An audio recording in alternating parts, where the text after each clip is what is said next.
Well,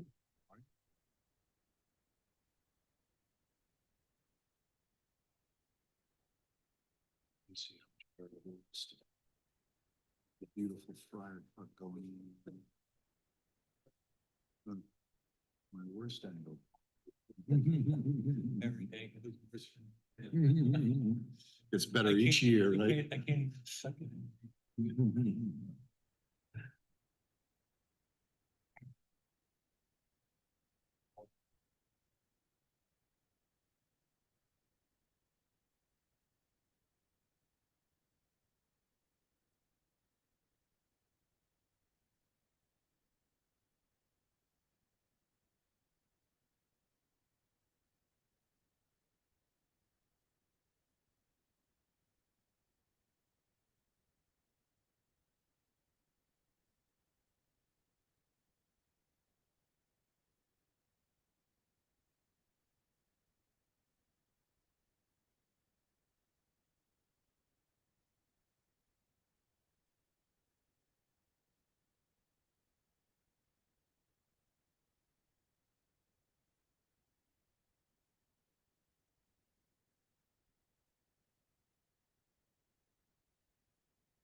God, I hope not.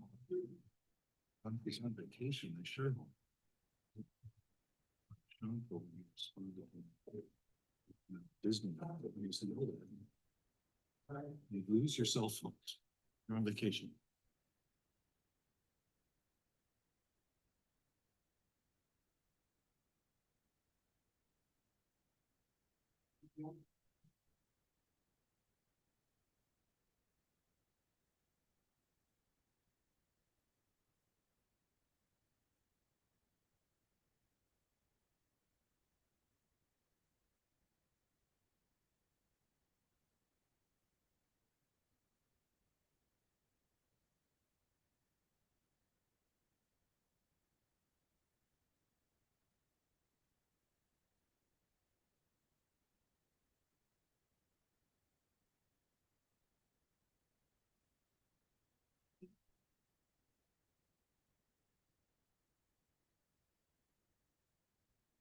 I'd like to call to the order the Westerly Town Council special meeting for Monday, May 4th, 2026.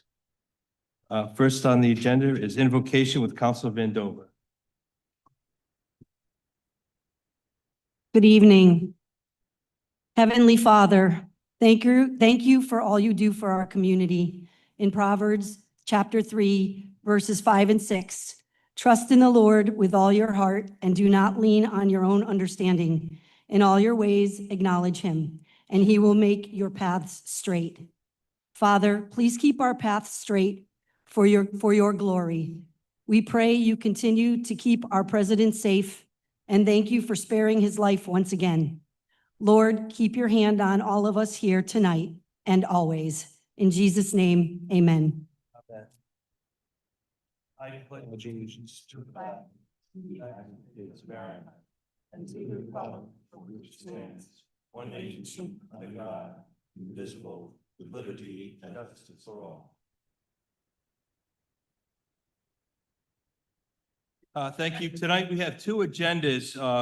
The first is the special meeting with regards to the water and sewer and transfer station budgets. And once that's concluded, there'll be a citizen's comments if anybody wishes to speak about the water sewer budgets. But then after that, we'll open up to our regular meeting, and that's when we'll have recognitions, awards, and memorials, just to let everybody know. So with that said, Mr.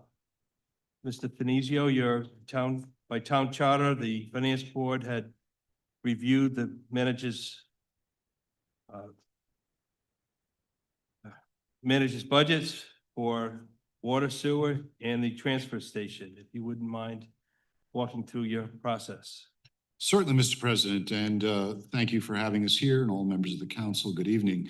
I'm joined by members Dan Vellucci of the Finance Board and member Joseph Guilford. As this is a joint meeting, I would note that for the record that we do have a quorum president of our board as well.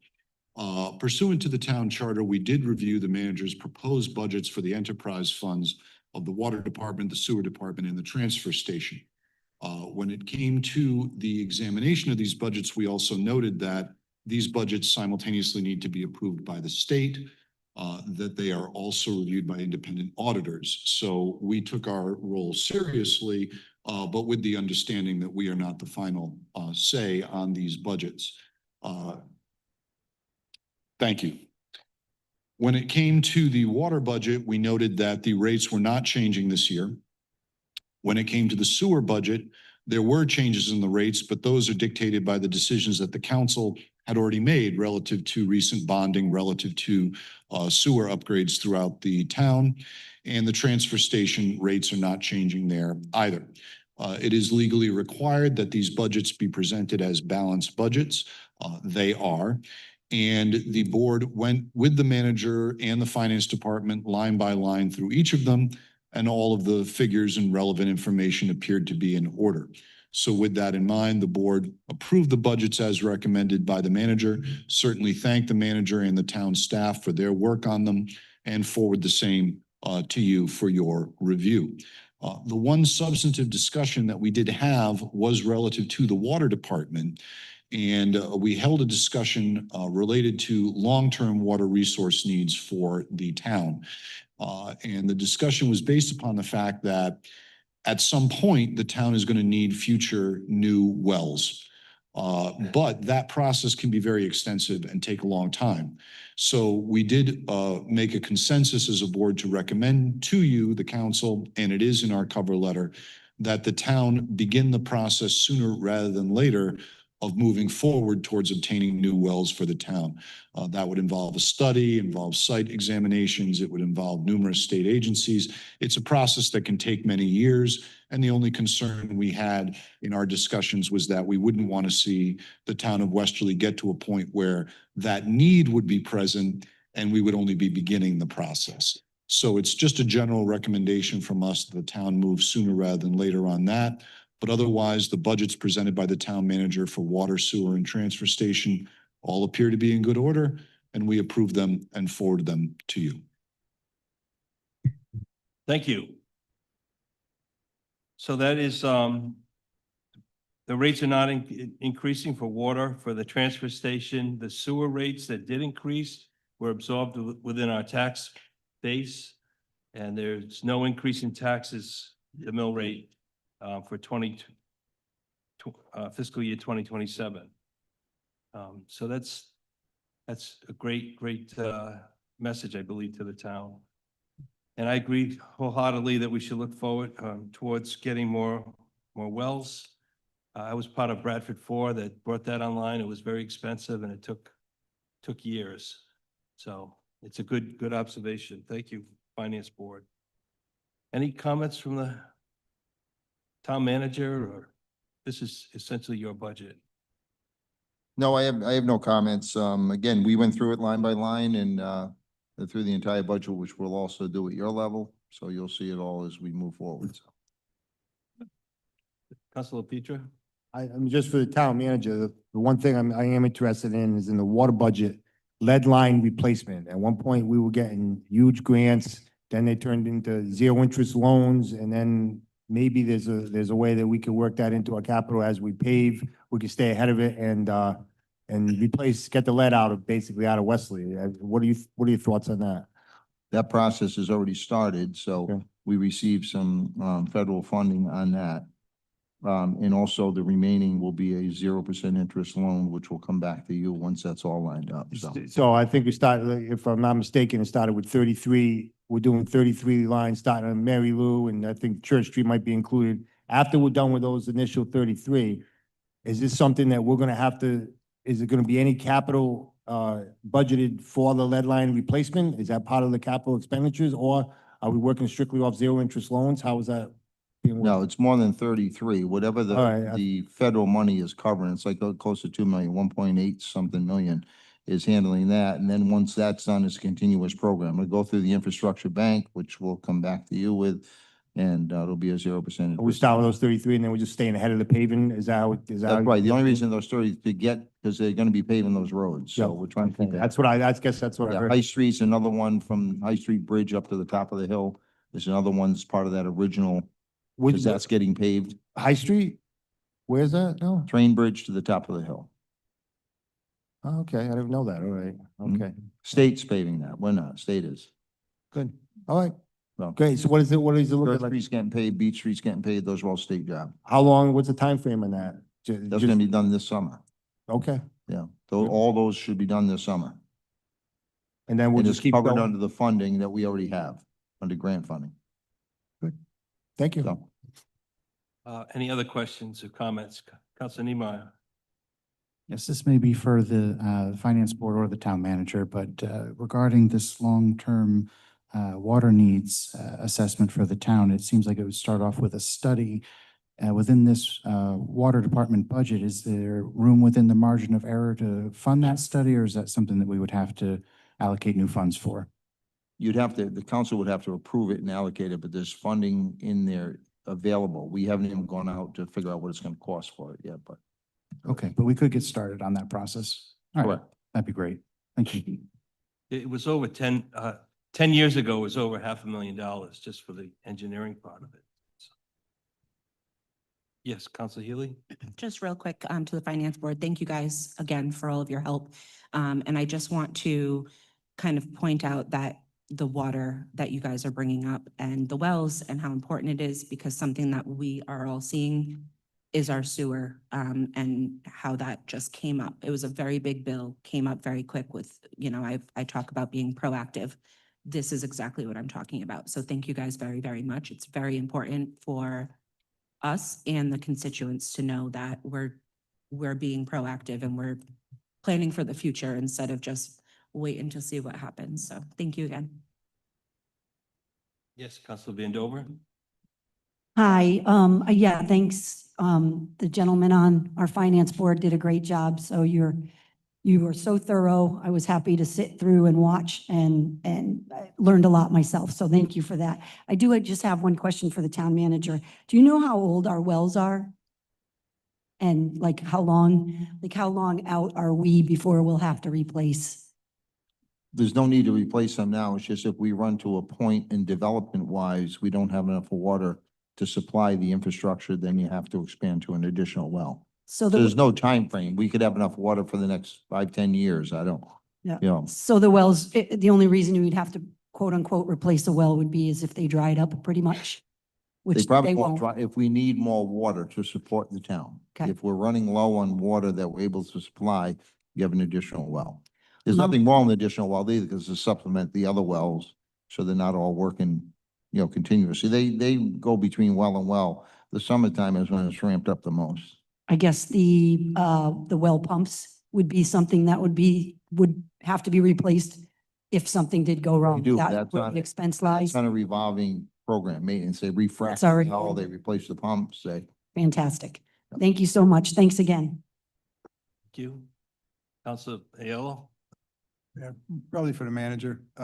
This has been brought up several times over the years, and I thought there was some, I don't want to say final conclusion, but there was some analysis done on where some wells could be placed if we needed them. There is. Okay. All right, so it's none of the blue. Okay, so you're just encouraging it to move along. Okay. Yes, Councilor. I just want to say thank you for all your hard work and for giving us this information. Very good.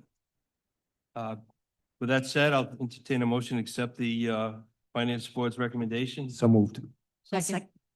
Motion made, second by Councilor Shalaba. Discussion, hearing none, all in favor? Aye. Aye. Any opposed? Thank you for presenting this. Great job. Mr. Uh, Finizio, could you just adjourn your meeting, the finance board meeting? Since this is a joint meeting, I would ask for a motion to adjourn the meeting of the finance board. Second. Made. I make a motion. Second. Made and seconded. Any discussion? Seeing none, all in favor? Aye. Aye, and we stand adjourned. Thank you. Thank you. Prior to closing, we are obligated to have citizens' comments that any citizen in the audience can speak to the current agenda item is the water budget. We don't have anyone that has signed up. there's someone, Mr. Devine, please come forward.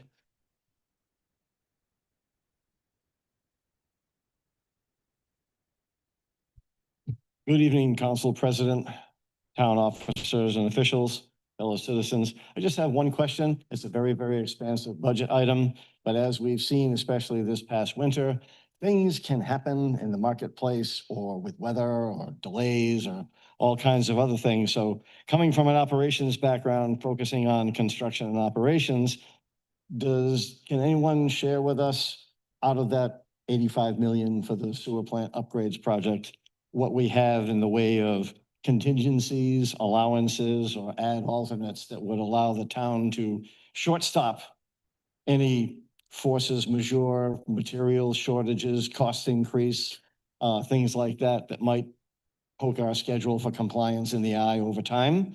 And at that point, be able to keep the project on track so that the people in the town of Westerly are able to get what they need from the project, and the town is able to show compliance despite all kinds of weird things that could potentially knock our schedule off track. Thank you. Thank you. Is there anyone else in the audience that would like to speak to this water and sewer budget? Hearing none, council's response.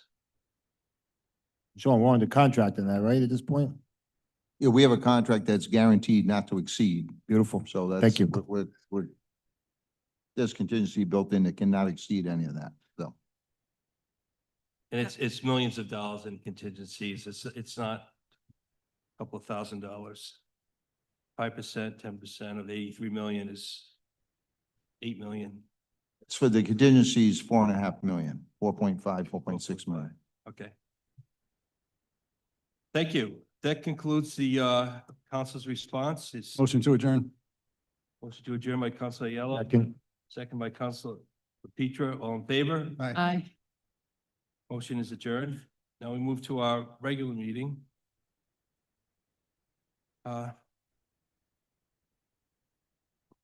Just for the tape. I'd like to call to order the Westerly Town Council regular meeting for Monday, May 4th, 2026. First on the agenda are recognitions, awards, and memorials. And sadly, I would read condolences to Brian McEwen. The Westerly Town Council expresses condolences on the death of Brian H. McEwen. In recognition of his many years of dedicated service to the town of Westerly as a member of the Town Council for 6 years, as well as a member of the Zoning Board, member of the Comprehensive Plan Citizens Advisory Committee, member of the Westerly Police Building Committee, and the Citizens Advisory Committee for Reevaluation, and his service to the community as a member of many social and benevolent organizations. The Westerly Town Council extends to his family and friends who will share many fond memories of a loving husband, father, and grandfather. Its sincerest sympathy with the hope that it offers some comfort in their time of sorrow. The witness whereof we hereby set our hands and cause the seal to the town of Westerly to be hereunto affixed this 4th day of May, 2026, signed by all councilors. I just also want to say what a great leader Brian was, and working with Brian McEwen, his force of protecting the taxpayers from exorbitant budgets, his knowledge in business and building that helped build the police station, that helped set the standards for the school building project, to limit it to $50 million in bond, which we're successfully completing. I think that Brian McEwen has most of the credit that goes to all of that. I think I was proud to work with him, and I thank his family for being here tonight. If you could please.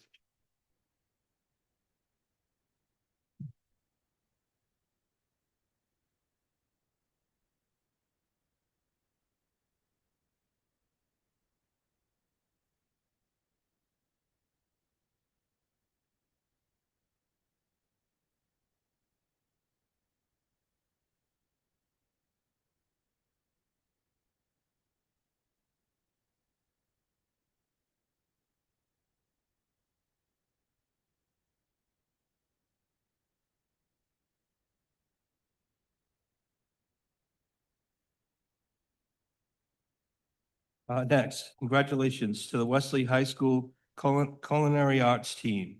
Counselor Shalaba. The Westerly Town Council extends congratulations and appreciation to the Westerly High School Culinary Arts Team.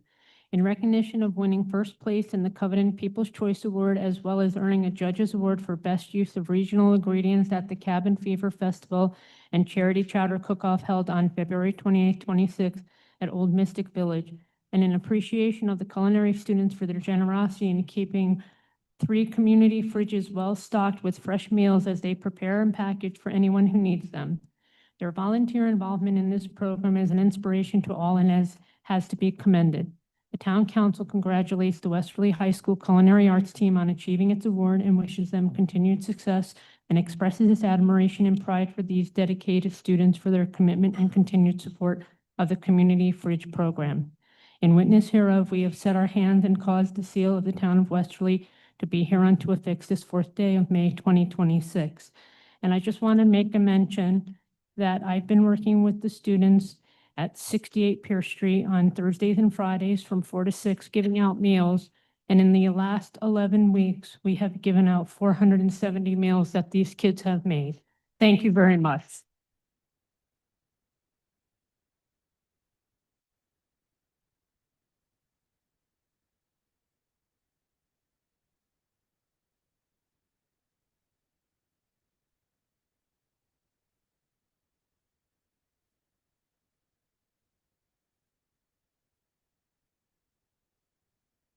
Thank you for your hard work. Thank you for your hard work. Thank you for your hard work. Thank you for your hard work. Thank you.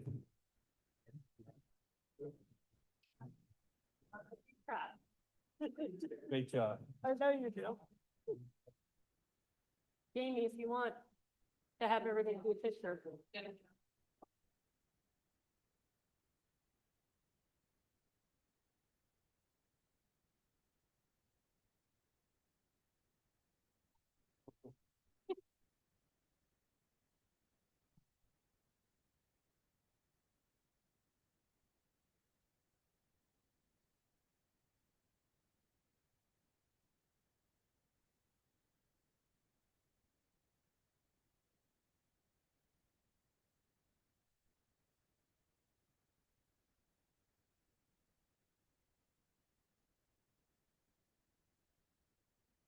Next, we have congratulations for the Frank Olin Center, the 60th anniversary, read by Councilor Vandover. The Town of Westerly extends congratulations to the Frank Olin Center in recognition of the 60th anniversary of its inception in 1966. The nonprofit community-based organization was founded as a small parent-based initiative and has grown into a licensed organization distinguished by its commitment to providing comprehensive services and unwavering dedication to individuals with intellectual and developmental disabilities and their families. Through its continued efforts, this organization has positively impacted countless lives within the community, and its mission-driven work has strengthened families, promoted independence, and fostered inclusion, making a lasting difference in the lives of those it serves. To the Westerly Town Council extends its deepest appreciation and congratulations to the Frank Olin Center on this significant milestone and offers best wishes for continued success in its vital work for many years to come. In witness whereof, we have hereby set our hands and caused the seal of the Town of Westerly to be hereunto affixed this 4th day of May, 2026. All councilors signed.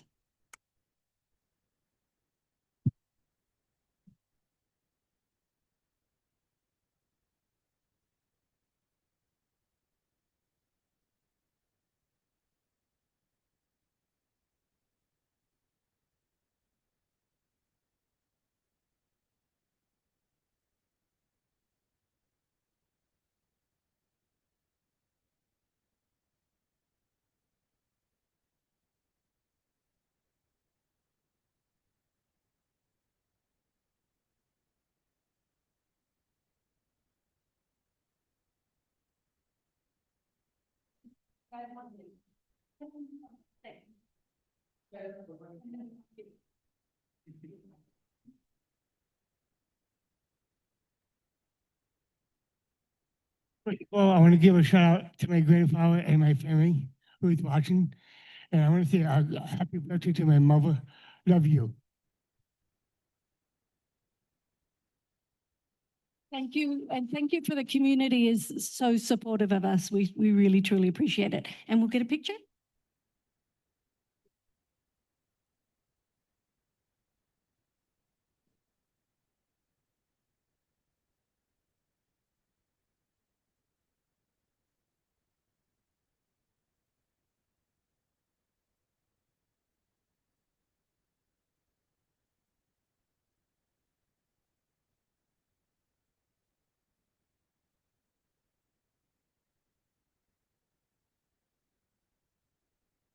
Very nice.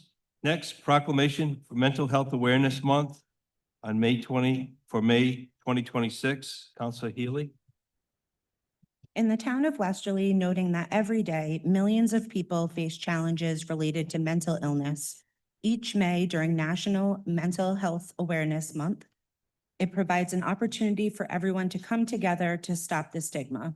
The Westerly Town Council supports and joins this national effort to recognize May as Mental Health Awareness Month and encourages the citizens of Westerly to support mental health, advocate for increased funding and awareness, and stand in solidarity with those affected by this disease.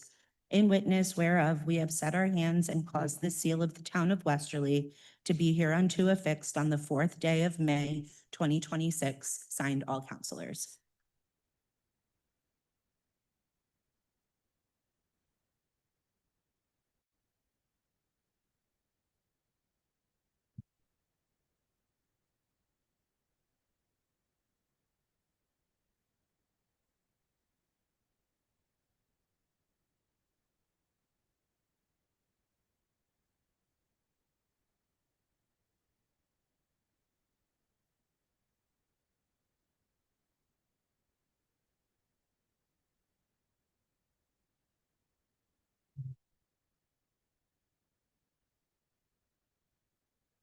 Our next proclamation is Armenian Genocide Remembrance Day of April 24th, 2026, read by Counselor Niemeyer.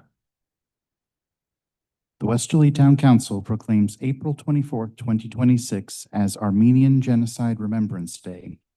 In the town of Westerly, to commemorate the victims of the Armenian Genocide, a series of massacres and starvation that took place between 1915 and 1923 and resulted in the death of 1.5 million Armenian men, women, and children, a minority population that had long endured discrimination and persecution by the Ottoman Empire.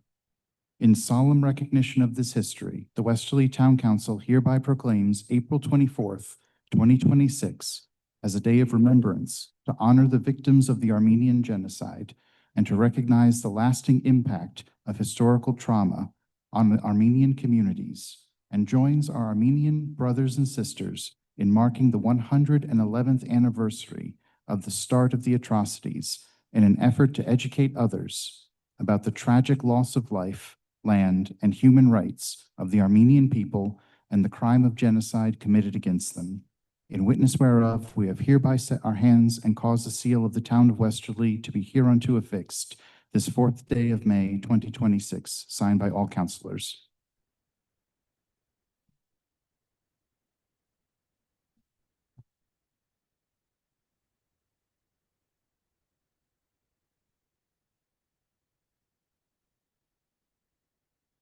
Thank you, Counselor.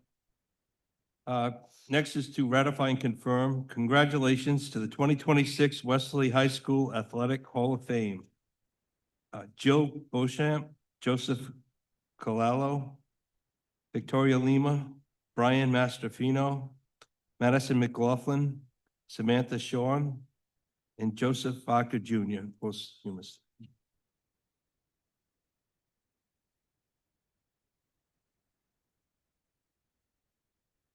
Before we get off of this recognitions, I want to recognize Counselor Healy for her birthday today.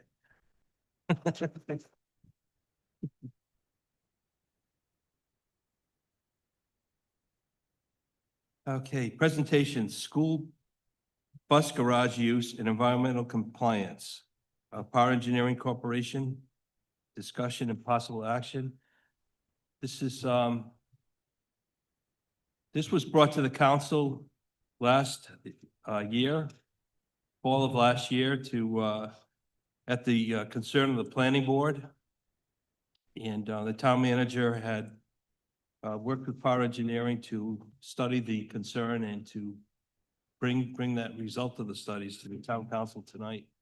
And we appreciate you coming and joining us.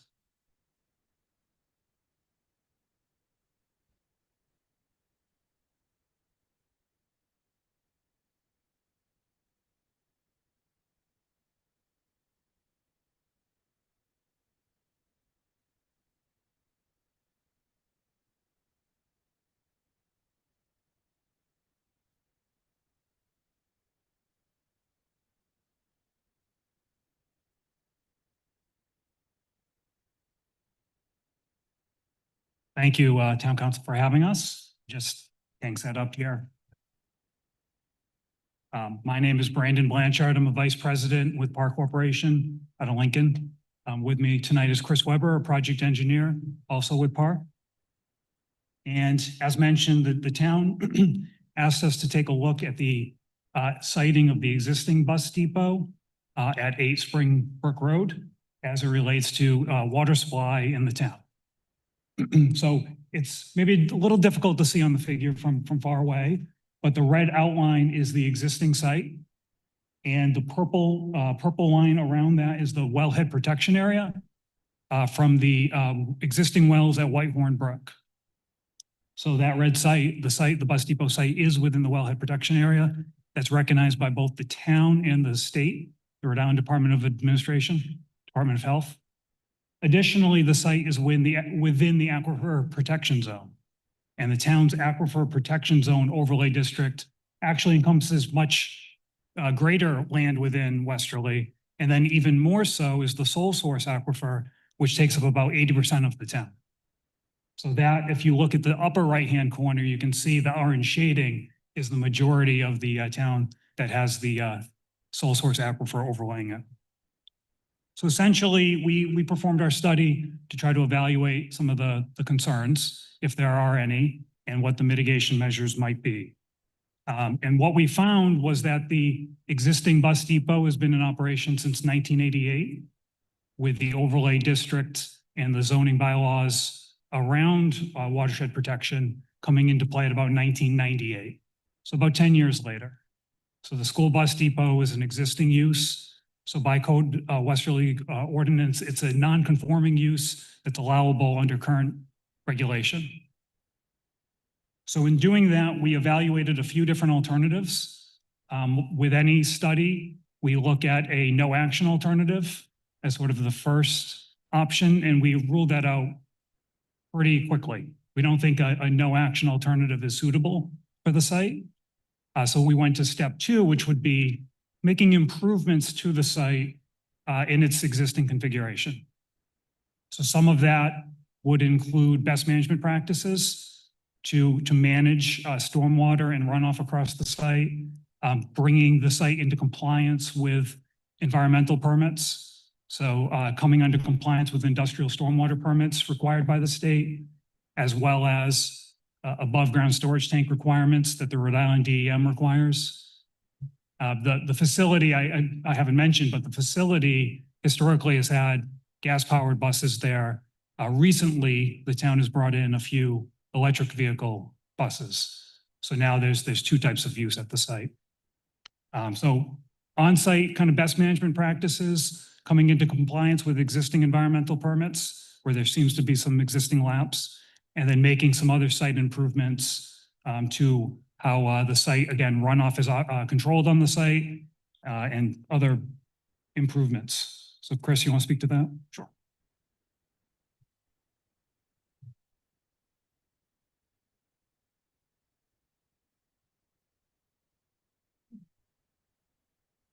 Good evening, Council. So as part of this assessment, PAR prepared a concept plan depicting a few potential improvements to the existing bus depot. To orient ourselves real quick on the plan in front of you, north is to the left and Springbrook Road is to the right. That'll be south. Excuse me, could you just talk closer into the mic? Thank you. Sorry about that.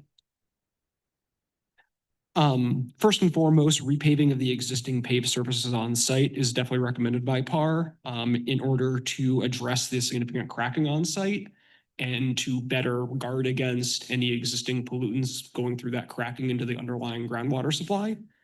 PAR does recommend full repaving of the entire lot as part of this. However, we have also identified on the concept plan at the rear of the site about a third of the lot may also be suitable for mill and overlay as a cost-saving measure. Secondly, we would recommend the installation of a drainage system on site to better direct stormwater from the site as a whole. The existing staff there did note ponding on site currently. As part of this, we would install deep sump catch basins with hoods to limit oil migration downstream. We would also recommend covers readily available on site that in the event of a spill, covers are available to basically block any existing materials from getting further into the groundwater drainage system. Thirdly, we would recommend regrading of the site as part of the repaving effort in order to support the drainage installations and stormwater properly entering each of the catch basins on site. As part of that, we would recommend specific grading in the bus parking area in order to ensure that all runoff from the bus parking area is directed into one specific catch basin. Other minor improvements we did propose across the site. We also recommended adding roofed concrete for minor spills for the existing refueling area on site. We did also recommend some additional fire suppression in that area if available. I believe I'll throw it back to Brandon. Yeah. So with all those improvements, I mean, those are things that would be recommended, I think, regardless of whether the site was within a wellhead protection area or not. You're discharging to surface water through a closed drainage system. So these are just good practices that bringing the site into compliance with the Rhode Island DEM stormwater regulations for industrial activity, some of that would be looked at regardless. So another alternative, this alternative that we've described really speaks to making improvements at the site. Another alternative, which would be the most protective measure, would be indeed to relocate the facility. By doing so, you'd have to find a site, which we have not yet done. That's not part of our study. But you'd have to identify a site, should one be available, that was outside of wellhead protection areas of the town, outside the aquifer zoning overlay of the town. I guess consideration to future wells that the town may be identifying is a need as well. And a lot of the improvements or the measures that we're speaking to at the current site would need to be integrated into that new site. So the report concludes with those two alternatives for the town's consideration. But again, just to reiterate, by zoning ordinance and by law, we believe the current use can remain as a non-conforming allowable use given the timeframe that it came into existence and when the overlay and zoning ordinances came into law. With that? Does that conclude everything, Mr. Blanchard? Yes. Okay. The council certainly can speak. If I could just ask the manager, did you work with our engineer on this? And Yes, I did. this seems like a viable solution given our budget constraints. Yeah, we have money in the current capital budget for this project. There was capital funding allocated to the school side for this actual project, if we chose to move forward with the corrections as recommended.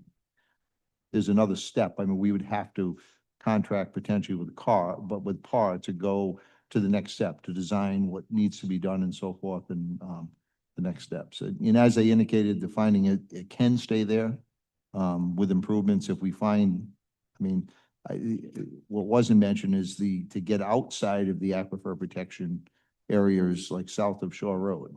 So if we want to store the buses down the beach, you're outside of it, but you'd have to put the same measures in place in any new facility. It's no different. So Mr. Blanchard's testimony to the town Westerly is that this is a viable non-conforming use that can continue to be as long as there's oversight. That's correct. Okay. The council can speak. Council Pete had his hand up I first. noticed you did identify two alternative sites. First off, it will cost $750,000 to upgrade the current site to make, if we're gonna keep electric buses, correct? All right, so the two sites that you found, Sean, one of them was, Tom Harvey Road. Is that like where it kind of used to be with, before the Stavach brothers is that on the corner of like Airport Road and Tom Harvey before they did the switch 30 years ago, or whereabouts in Tom Harvey Road are you talking? All the way down, or? No, the line, we didn't find any specific site, but Oh. it could, that area is still in the aquifer protection Okay, zone. so, all right. Yeah, just a history, the bus garage used to be on the corner of where the police department is, where Yeah. Stavach's property is. They did a swap years Yeah. back. One for, I was not, long before any of our time. but- Yep. Well, you were around, but, wasn't that long ago, 20, It 30 was, years. it was well before my time. All right. Yeah. What was the other spot that you mentioned in the report? There was something in Bradford, I think. I didn't recognize what was there. 235 Bradford Road is noted. That's part of the preserve. What was it now? I thought the middle school would be a good spot. I mean, you might have to take back some of that soccer field and make the baseball field a combination field. But what was the problem with putting it in the middle school? Because that was outside the wellhead protection zone. Did anyone think of that or explore that option at all? I don't think that's. I don't think it is outside of it. Yeah, it is. It's, in fact, that's why I looked at it 6 months ago. It's actually, not only is it outside the aquifer protection zone, it slopes away from it. So any runoff would go south away from the aquifer protection zone. There could be room if you go in there where the soccer field is. I don't know if it's gonna be too close to Robin Hills or not. I'm not quite sure how close it is, but I thought that was worth looking at. I guess nobody wants to look at that. But, so if it's gonna cost us $750,000 to keep it in the aquifer protection zone, we're gonna have to spend that upgrade no matter where we put it. So the only real cost to move it would be a building, which obviously is millions. It's But, gonna be millions. right. okay, so you budgeted enough to keep it there. You budgeted the $750,000 to do the upgrades the school has? They currently have 550,000 budgeted. All right. I still think everything equal, I'd still like to move it. As long as the school is gonna keep buying electric buses, I don't think, I think it's an investment, for the future. I would still vote to have, or at least have the planning board look at possible spots. So I like what you did, but I would take it a step further and let the planning board look around a little bit. Thank you. But the measures that they're talking about are not as a result of the electric buses. A lot of that is a result of the gasoline buses. It's containing of It's contained. fossil fuels. Sure, I get that, but Oil. obviously if there was an electric bus fire, that would be just even more water and everything else and whatever chemicals flowing around. Obviously, we're gonna need, just for the fossil fuels alone, we need $750,000. At the end of the day, it's still in a bad place. Obviously, it's grandfathered in, but that doesn't make it right. I mean, it is, it's grandfathered. I could see that fact. I just would like I'd like to look around more and see if there is another possible spot. That town-owned land, on town-owned land. So we don't have to spend for property as well. I think that'd be a little too much. Councilor Van Dover? Hi, good evening. Thank you for doing this study. The reason I wanted this study done myself was for the EVs. Obviously, that bus station has been there for quite a while. I did read up your 1, 2, 3 paragraphs on EVs only. That is really, truly the biggest concern as far as catching fire. I did see that you did want our fire chief to have a type of plan. I don't know if that's been done. They're not here. I want to put the brakes on this whole operation and hand it over to our planning board because they are better equipped. We have a really solid planning board that can certainly go through this with a fine-tooth comb. And there are people on that board that have experience with the fire department, et cetera, et cetera. I just, the drainage, the berms, the catch basins, those are great for oil and gas, but they're not great for EVs. I mean, I'm almost seeing that the EVs are the problem as far as, God forbid, one catches on fire. I see that you suggest they are 200 feet, I guess, away from any homes, any buildings, anything like that. So I would almost imagine that would mean other buses that are gas, any other EV buses, they seem to be the culprit of the big problem here. So I would really prefer that our planning board gets handed this, not to move forward with anything at this point. However, If I may ask, splitting up the EVs away from, like, leave the buses where they are, the gas and oil buses, that's doable where they are. They've been there. As long as we come to the precautions that you've noted here, getting certain permits, I combed through this pretty good. So leaving those there, dealing with the EVs on a whole different level, because there's not enough room on that site to move the EVs, in my opinion, far enough away from everything else that's there.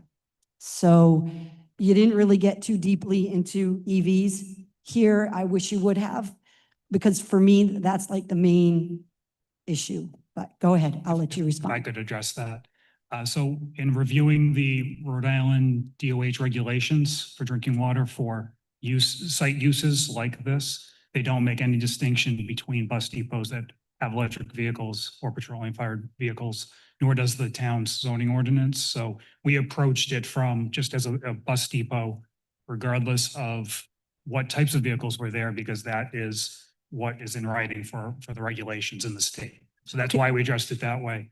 Those measures that we recommend for the existing bus depot, again, were, I wouldn't say independent, they're kind of combined for either sites. We did have some recommendations for best management practices for, responding to fires at the EV vehicles. And that would be, again, a recommendation regardless of where that site was. In terms of splitting up the types of vehicles there, that would have to be something that the town would have to study, Right. whether that was operationally functional.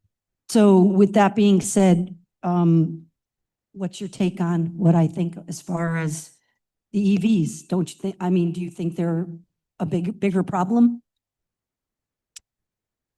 We were not asked to weigh in on that statement. I'm And- asking you though. Well, I'm just reporting what we concluded in our report. So, again, the town could, in my opinion, still use that site. The use of EV facilities was not a change in use that I could see that would require a move. So I think this just comes down to, again, whether the town wants to what degree of protection the town wants to provide for the wellhead, the well supply. So what type of protection do you suggest for the EV buses? The measures we proposed are protective of the site, in my opinion, whether there's EVs or gas-fired vehicles. You treated EV and gas buses the same? Am I getting that right? If we can have one counselor at a Let me time. have the floor and we can talk. We treated the bus depot as a site that was storing vehicles. And that's, again, the state regulations and the town ordinance do not make a distinction between the types of vehicles at the bus depot. They treat the bus depot as one common site type of site. When you say we, who are you referring to? You say we treat it as one. I'm just curious because the whole idea behind this was to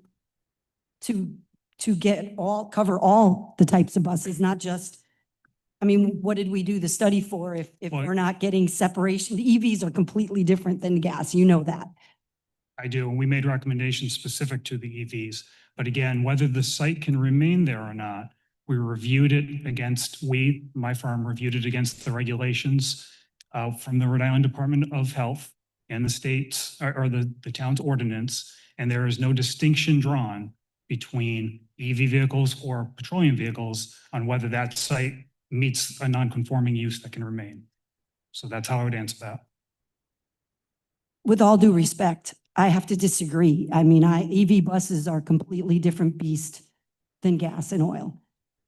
Completely different beast. They catch on fire. Where's all that water going to go when they try to put them out? That's what I wanted this study done for. You can figure out gas and oil. You did a great job. Don't get me wrong. I don't want to be disrespectful.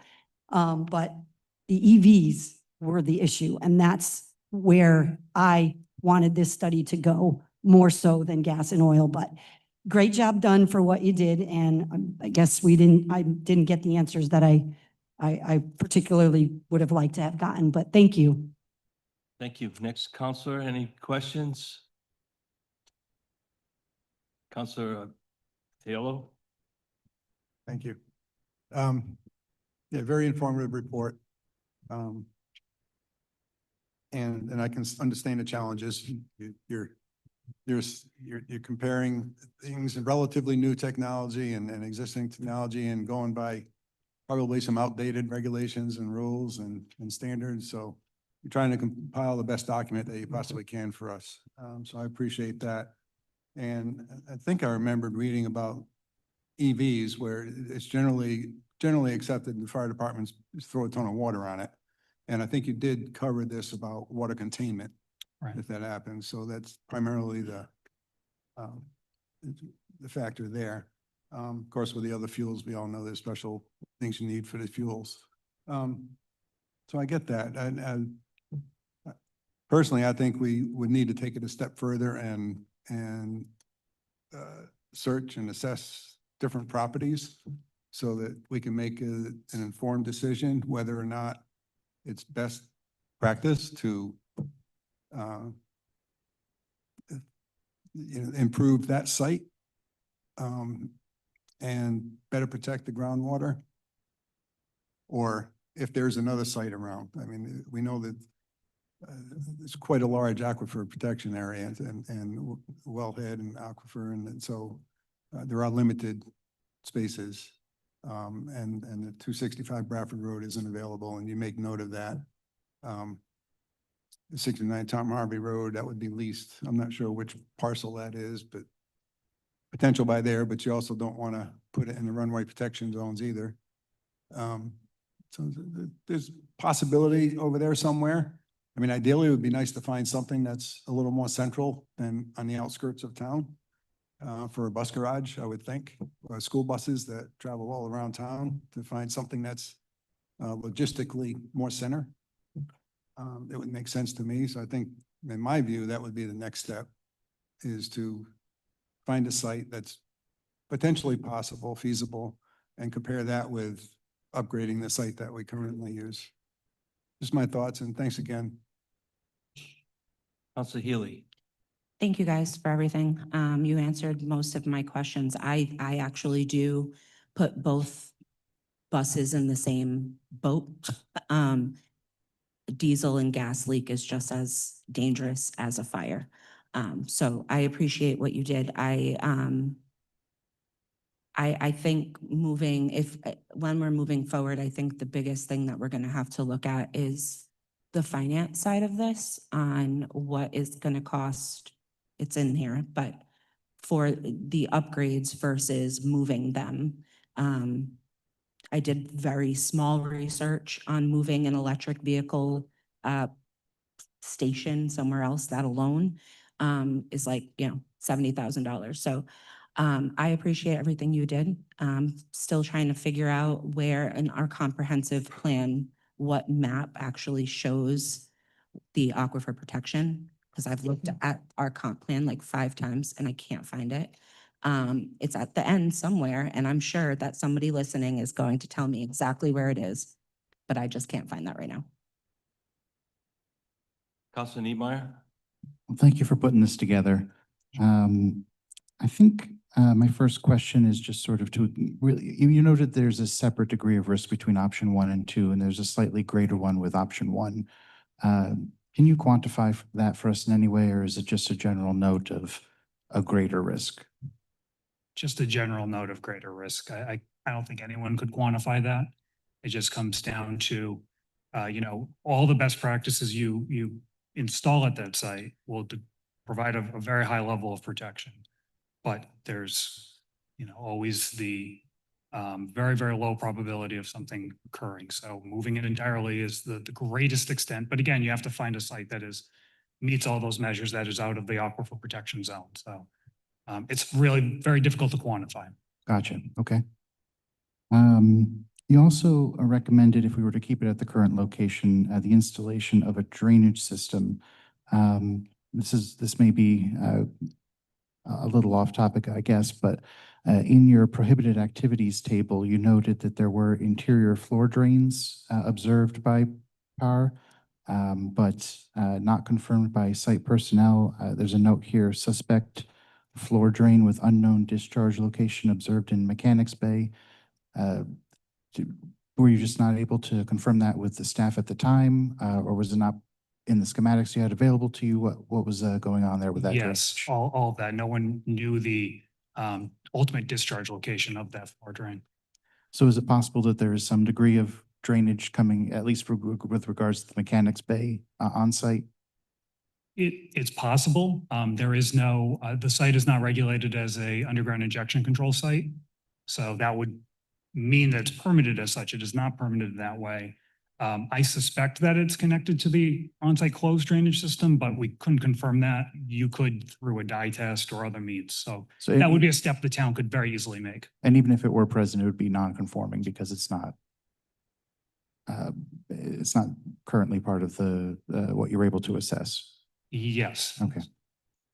All right. And then just really quick, I was able to take a look at the GIS map regarding the middle school.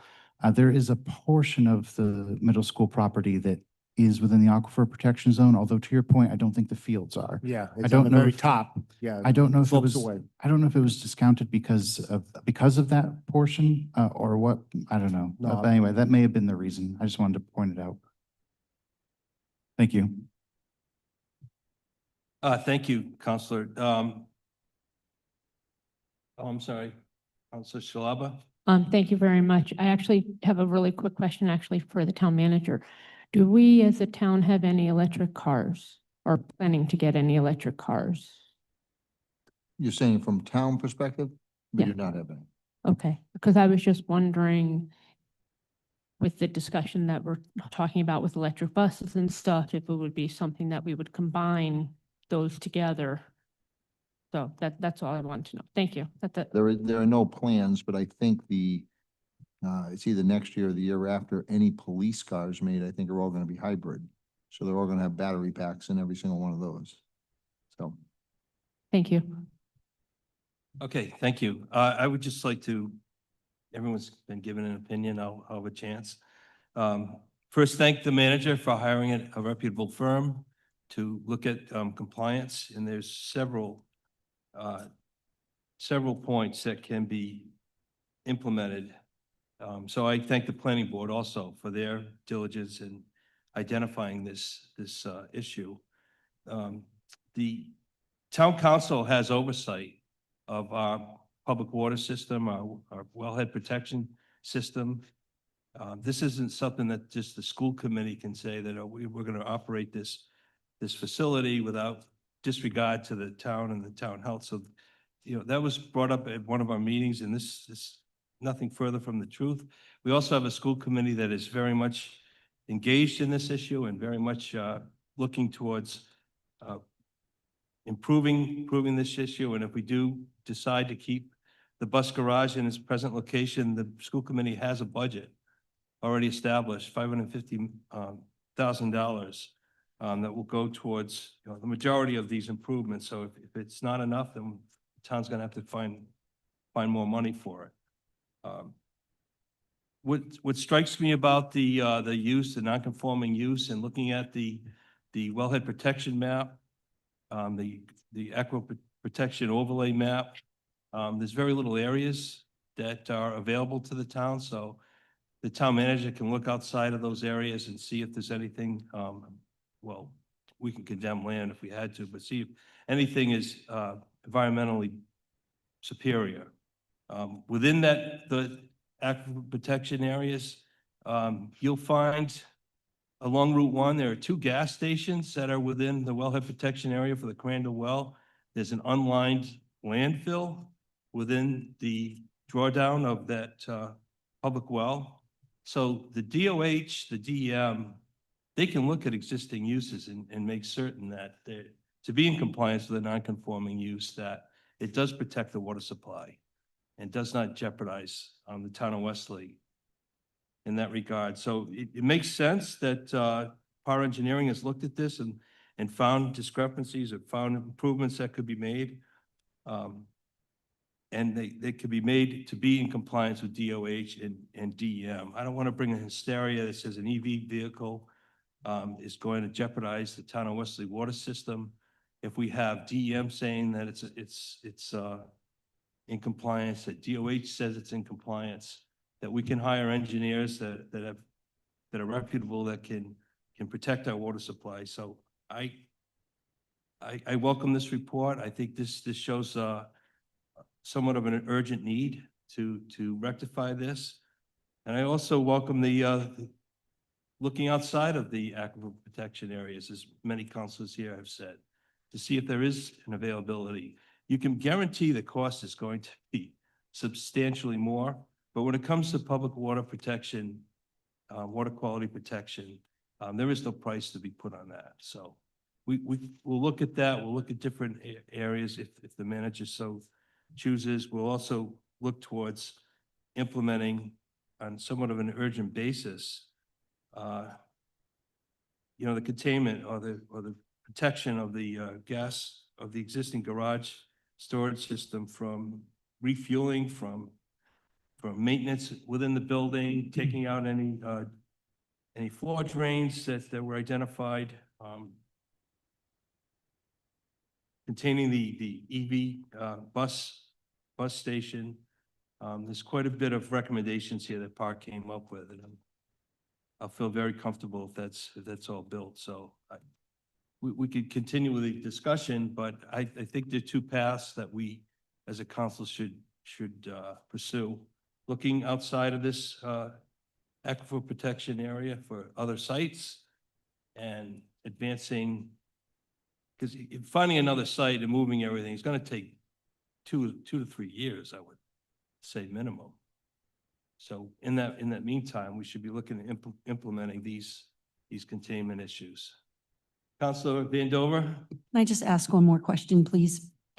So these berms and catch basins and drainage and such that you propose in your proposal here, the ones that you are proposing to put in for us, are they going to be able to contain the amount of water it would take to put out an EV fire and the chemicals that go along with it?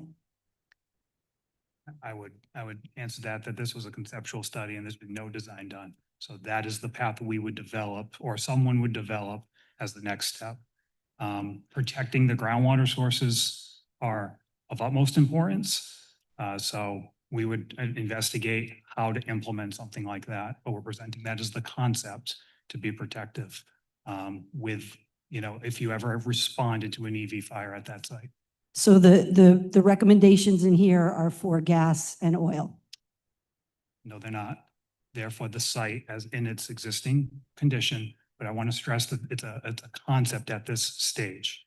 That our scope was really was to develop concepts and evaluate the existing site uses. So through design, or someone would design measures to be protective of that use at the facility. I can't get into specifics because those specifics are not developed yet. So the $750,000, that's just for these berms and such that you're not sure are going to contain what we need for EV bus fires? That's largely for repaving the site and making improvements to the drainage collection system so that the surface water at the site can be handled appropriately. Yes. But not for EV fires, correct? I can't speak to that. We again would have to go through a design process to understand that. With all due respect, that's what this was supposed to be about, as far as I'm concerned. I'm one of the people that brought this to the forefront because I was concerned for our water. That bus depot has been there for years, and I guess so far so good, but that's debatable. Well, when EVs came into play, it changed the whole scenario of that bus depot being located either where it was or how we could protect people from EV fires, protect our water supply. That bus depot is so close to our river and our wells. It's not even funny. I mean, just to roll down the hill and, we have no more potable water, and that's not a good thing. So I disagree with some of my counselors up here as far as thinking that they are the same. They are far from the same. And I do again appreciate your time. You've answered all my questions. Thank you. Thank you. I guess we're going on round two. Councilor LaPetra. I'm also very disappointed. I thought this study was born from whether or not the EV buses should be put up there, and it turns out that wasn't even addressed in the study. Uh, to me, it's a miss. I like what you did, but didn't answer the question that came from the planning board in any way, shape, or form. So I'm sorry that we didn't convey that to you well enough. And as far as the middle school property, I do remember when I looked at this, the very top of it on Route 1 is in the aquifer protection zone, but where I'm proposing is completely out of it and it slopes away from it. And we have to send this back to the planning board at this point because we didn't have any of our questions answered. And I wouldn't propose that we spend a dime fixing up the current site without looking around for the rest of the town and trying to find a spot to move this out, because we have just as many questions about EV buses and how long it would take to put that fire out now than we did before the study. Next, Counselor Aiello. Yes, thank you.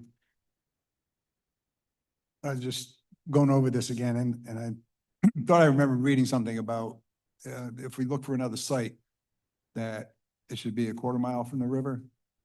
Was that in there somewhere? It may be, I don't recall, but I mean, clearly out of the wellhead protection zones and the aquifer protection overlay district. Definitely because- those, but I thought I remember reading something about keeping the distance from the river, but Right, for surface water considerations, not for the drinking water considerations. and then just to point out on one of your last paragraphs, so everybody knows, as far as citing a new location, select property based on minimum separation distances outlined in NFPA 80A, and at least 200 feet from the boundary line of any residential zone or of any school, church, park, playground, hospital, public library, or any place of public assembly, regardless of the zone. And so there's a lot of stipulations if you're gonna cite something, so. I guess the manager's got his work cut out for him. Get him an electric vehicle and he can drive around all day. All right, yeah, I couldn't find that thing about the river, but I'll find it. Thank you.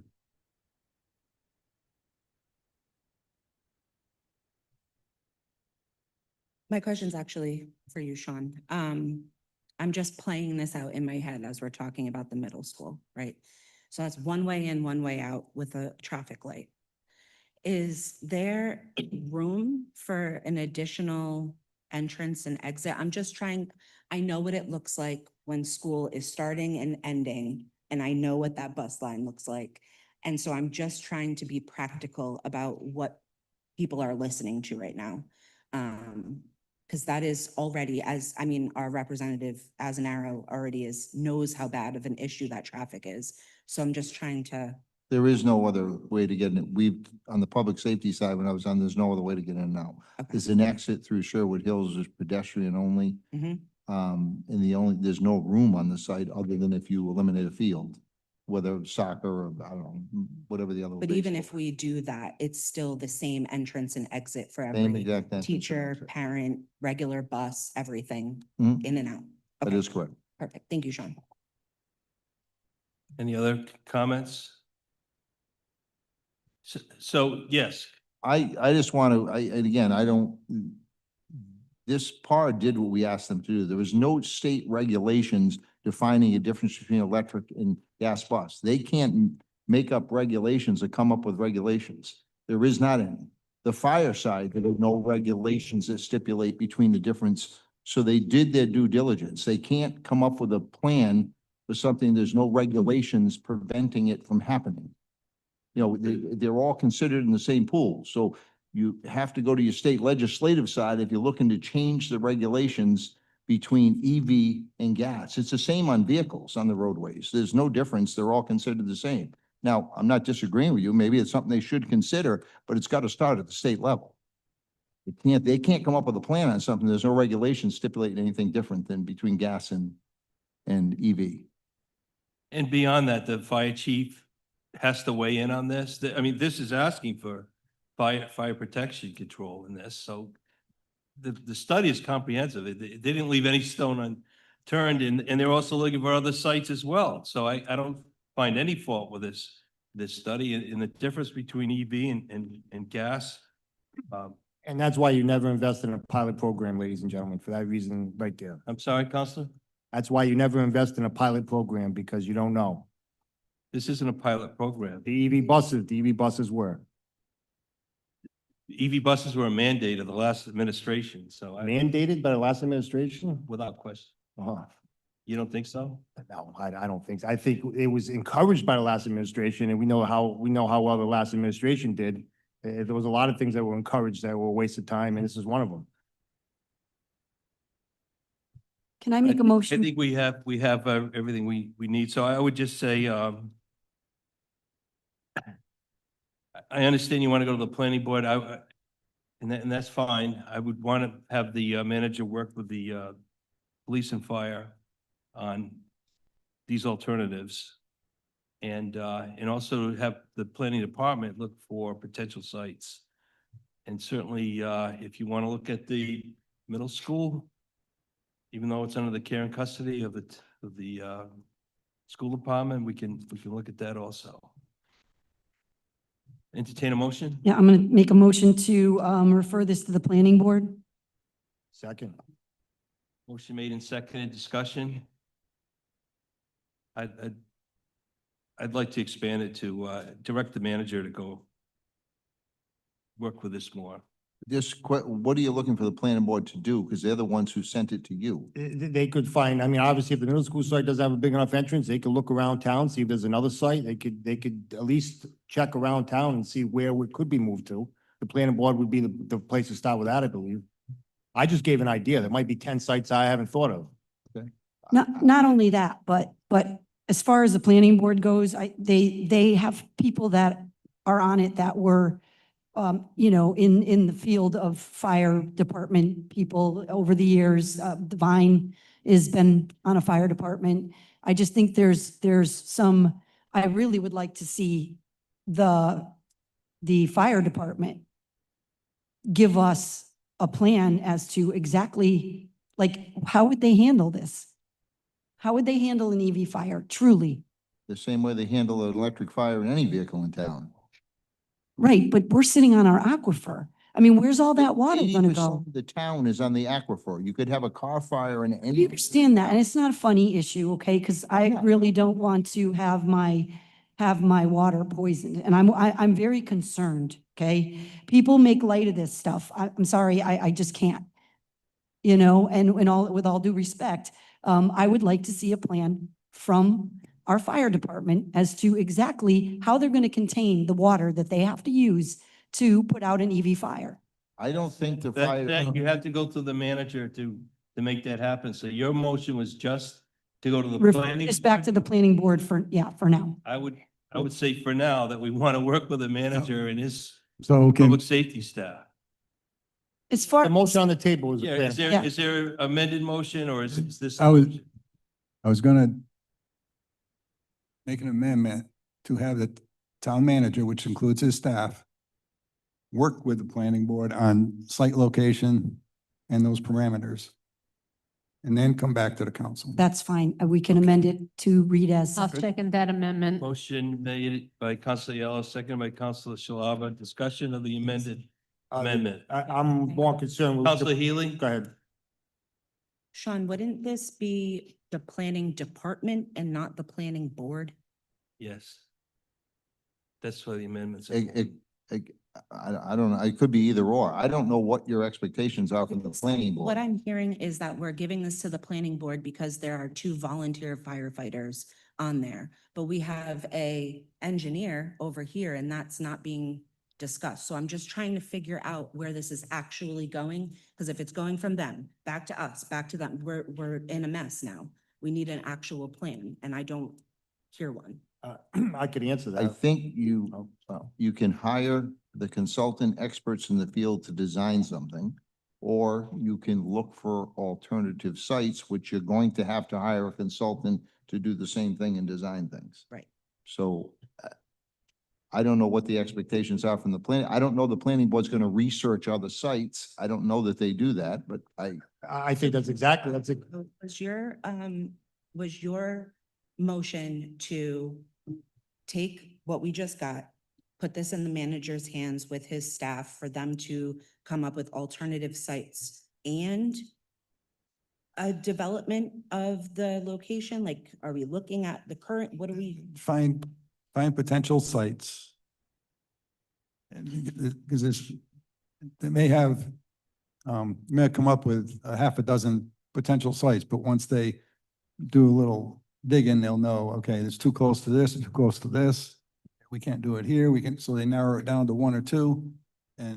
But now whether or not, and I'm looking at if the town can narrow it down a little bit, then go to a consultant and they can get into the details of the engineering of the finite, they can finesse it and get into the details of what it would take, or is that site really viable? Or do we want to just have the consultant go out and just look at every site we have? I was looking at having the town, between the town staff and the planning board, narrow it down to potential sites, and then have a consultant who specializes in this look at those specific one or two sites, if there are any.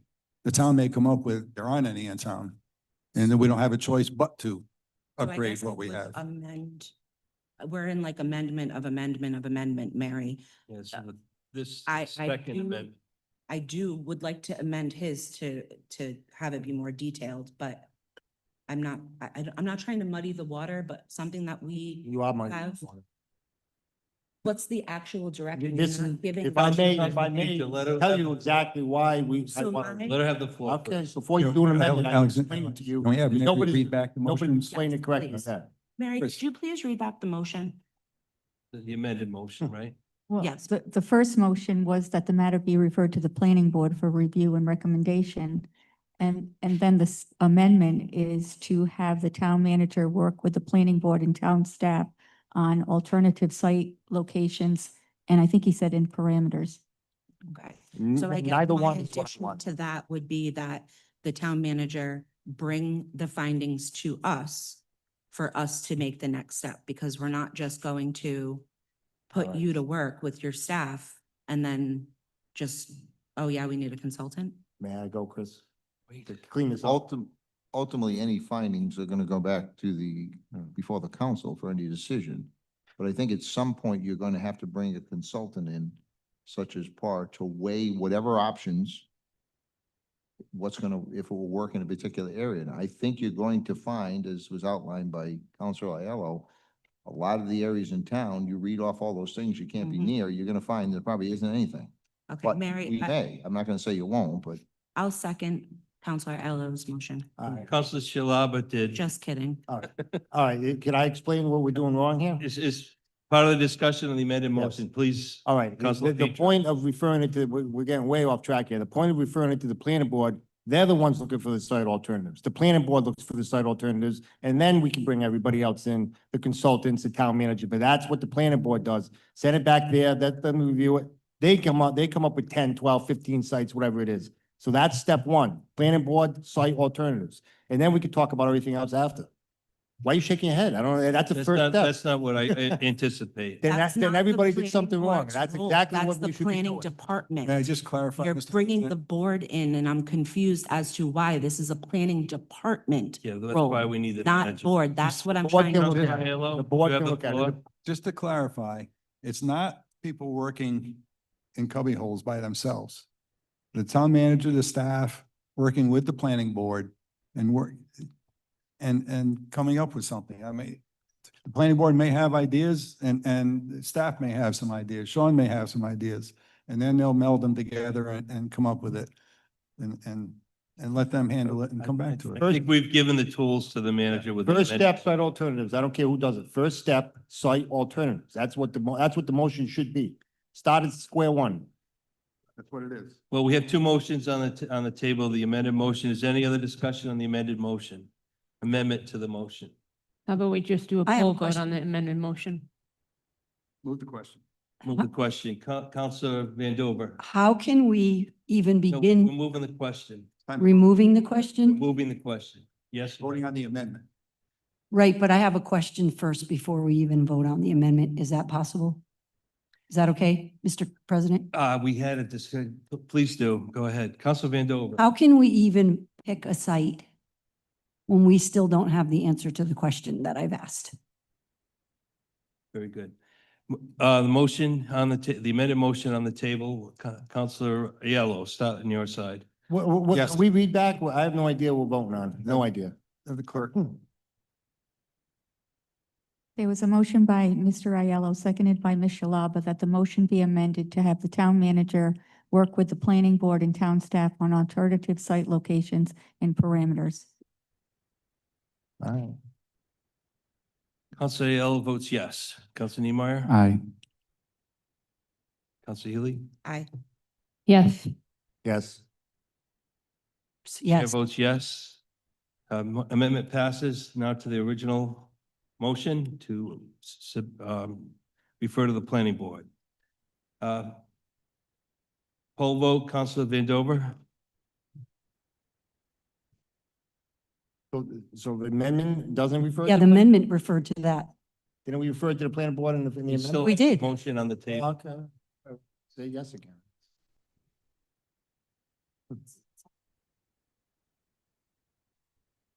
Yes. Yes? No. No. Yes? Yes. Did you? Chair votes yes. Yeah. 5-2.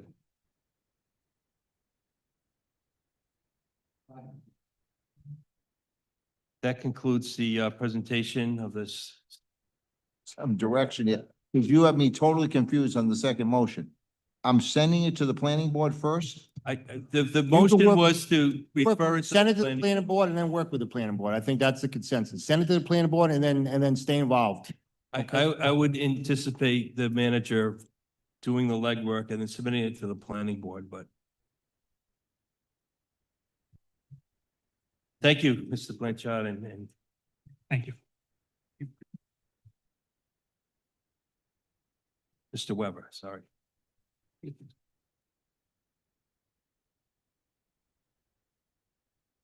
Okay, next is citizens' comments. This portion of citizens' comments is 5 minutes per citizen that wishes to speak on any agenda item only. And we have a sign-up sheet with Andena Adelby. Oh, I'm sorry, Adrian Adelbelli for the new beach property. Is that on the agenda? Oh, the amusement park? Okay.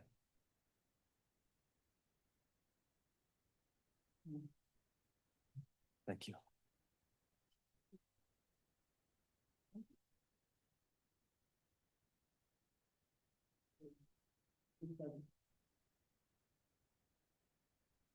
Hello, thank you. My name is Adrienne Altabelli. I am board member for the Town Recreational Board. This proposal is to have an alternative 60-day family-friendly beach programming plan. The purpose is recommends an alternative to a fixed 60-day carnival installation at Wascanawa Beach, Newtown Beach. The goal is to create a more diverse, family-friendly, and community-driven experience that better reflects the character and economic interest of the town of Westerly. The current proposal for a long-term carnival installation offers limited activity variety with just 2 rides, 2 games, minimal food diversity, which would be primarily fast food, fried food, a static experience over 60 consecutive days, and a use of non-local vendors with limited reinvestment in the local economy. While carnivals can provide short-term entertainment, this model may not maximize long-term community engagement, economic benefit, or alignment with family-oriented values. A flexible rotating schedule of activities, vendors, and events designed to encourage repeat visitation and broad community participation is what we propose.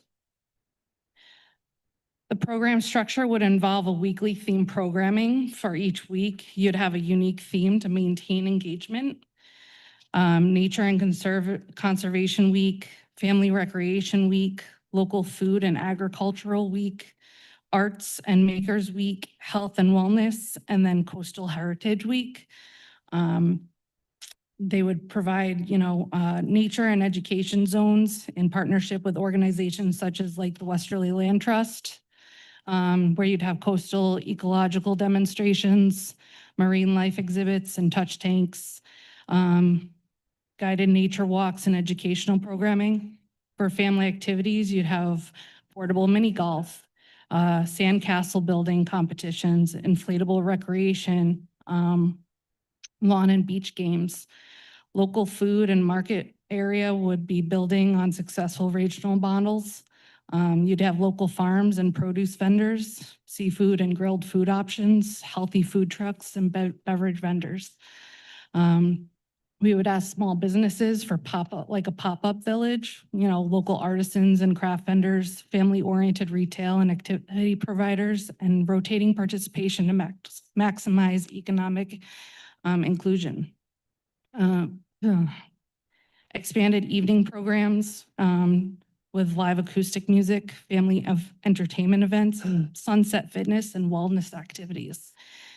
This community and economic benefits would be supporting local businesses and nonprofits. It keeps revenue within the community. It encourages repeat visitation through varied programming and provides healthier and more inclusive food options. And I think it aligns with the Westerly coastal identity and family-oriented values. If you look at the comparison chart, you'll see when it comes to the carnival module, you get static, repetitive, limited vendors, primarily fried foods, external revenue focus, and a short-term novelty. Whereas what we're proposing would be the dynamic rotating experience, the broad local participation, the diverse, healthier options, local economic reinvestment, and sustained engagement.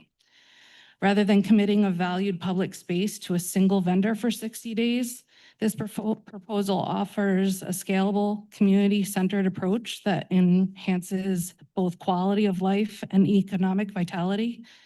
This model reflects successful strategies already used in coastal communities and aligns with the long-term interests of Westerly residents and visitors alike. Thank you. Thank you.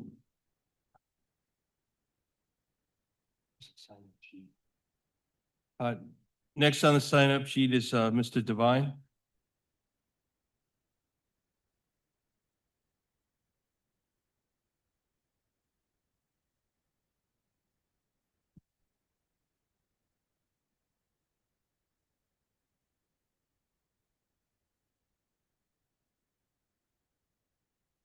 Good evening, everyone. My name is Morris Devine. I was born, raised here in Westerly, and have lived here for all but about 6 years or so of my 62 years. President Duhamel, Vice President Shalaba, respective councilors, town manager, town council, representative council, Clerk LeBlanc, Sergeant Falcone, fellow citizens and guests, and also at that point, the two representatives from a well-respected engineering firm that I have extensive experience with over my 40-year career as an operations professional in construction and facility upgrades and water processing and treatment in particular, in addition to being just a volunteer firefighter. The greater risk that we're looking at is not EVs. It's not necessarily oils, gasoline, or whatever. The greater risk is water. We have a finite amount of it deliverable with the wells that we have to deal with the adjustments and fluctuations in our population. It's just as important as a place to live, food to eat and put on the table, water. We drink it, we cook with it, we clean with it, take care of our pets with it, whatever. Nothing should threaten that. If there's any type of a hazard, we should seriously consider removing that risk from our water table. It is one of the options that Power Engineering has put together for us. Best practices work only if they're performed and maintained. A quick review of several of the photos in the appendices will show that this is not done with the existing facility that we have. It may be because we don't have enough personnel. The personnel may not have enough adequate and effective training, or it could simply be a budget item. Pictures of compressed gas cylinders secured and chained to an emergency shower and an eye shower. Whoever is responsible for fire protection in the town clearly has missed a fire extinguisher that's got enough dust on it to suggest that maybe Methuselah is the last person that looked at it. And it goes on. When we take a look at some of the provisions, they do provide certain guidance and guidelines and recommendations specifically for EV vehicles, in addition to traditional hydrocarbon fueled vehicles. Page 20 or page 18, depending if you go by the page numbers or where they appear actually in this excellent presentation, it shows 13, 14, and 15 specifically dealing with the requirement that the fire department develop specific procedures in preventing and also fighting and containing fires. It also has procedures related to what needs to be followed when these vehicles are charged in service. And quite possibly looking at either making sure that we have enough containment, which would be something that would be designed in later, but I think they have done an admirable job at providing a high level of detail as to what we need to do. Back in July of 2025, 3 of us on the planning board were asked to provide a recommendation to come forward to council. It's good to see this report because it validates everything that we have talked about, from environmental risk to protecting our water supply to the prevailing requirements of NFPA 101 and NFPA 855 when it comes to the requirements for written dedicated procedures and how to handle potential fires with this. And councilors are right. There is a voluminous amount of water required to put these fires out. Some of these fires are extinguished in 3 to 4 hours, some of them in 3 to 4 days. It's a lot of water. Where's it going to go? So I think the next step would be, what are our options? What's the viability? What is the great risk to the people in the town of Westerly when the water supply is possibly contaminated? Possibly for the second time in my lifetime, since there was a gasoline plume that went through our wells before. Let's do what we can to avoid this, protect our greatest resource for the generations of people that are coming. Ladies and gentlemen, thank you very much for your time and attention. I really encourage further study. And I'm available for any questions. Surprised. Thank you, Mr. Devine. There's no one else that has signed up on the I'm sorry, sheet, but anyone in the audience that would like to speak please come forward. Mr. Cook, you don't want to speak on the resolution? Yeah, he was. So you're so we're gonna cut our own rec board out for questions and answers, but by when it should have been got this so that your friend Caswell can come talk and. He's a friend. But our rec board doesn't get a chance to speak during the resolution with this idea they just gave us? With your rec board? The rec board that should have had this in the first place, and you cut out of this, the whole process.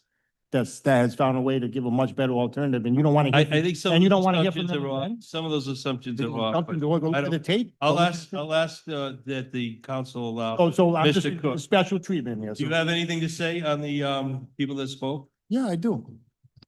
I do. Council's response. I want to apologize to the rec board on behalf of the town council president, who for some reason didn't want you involved. I think this is a tremendous plan that you have.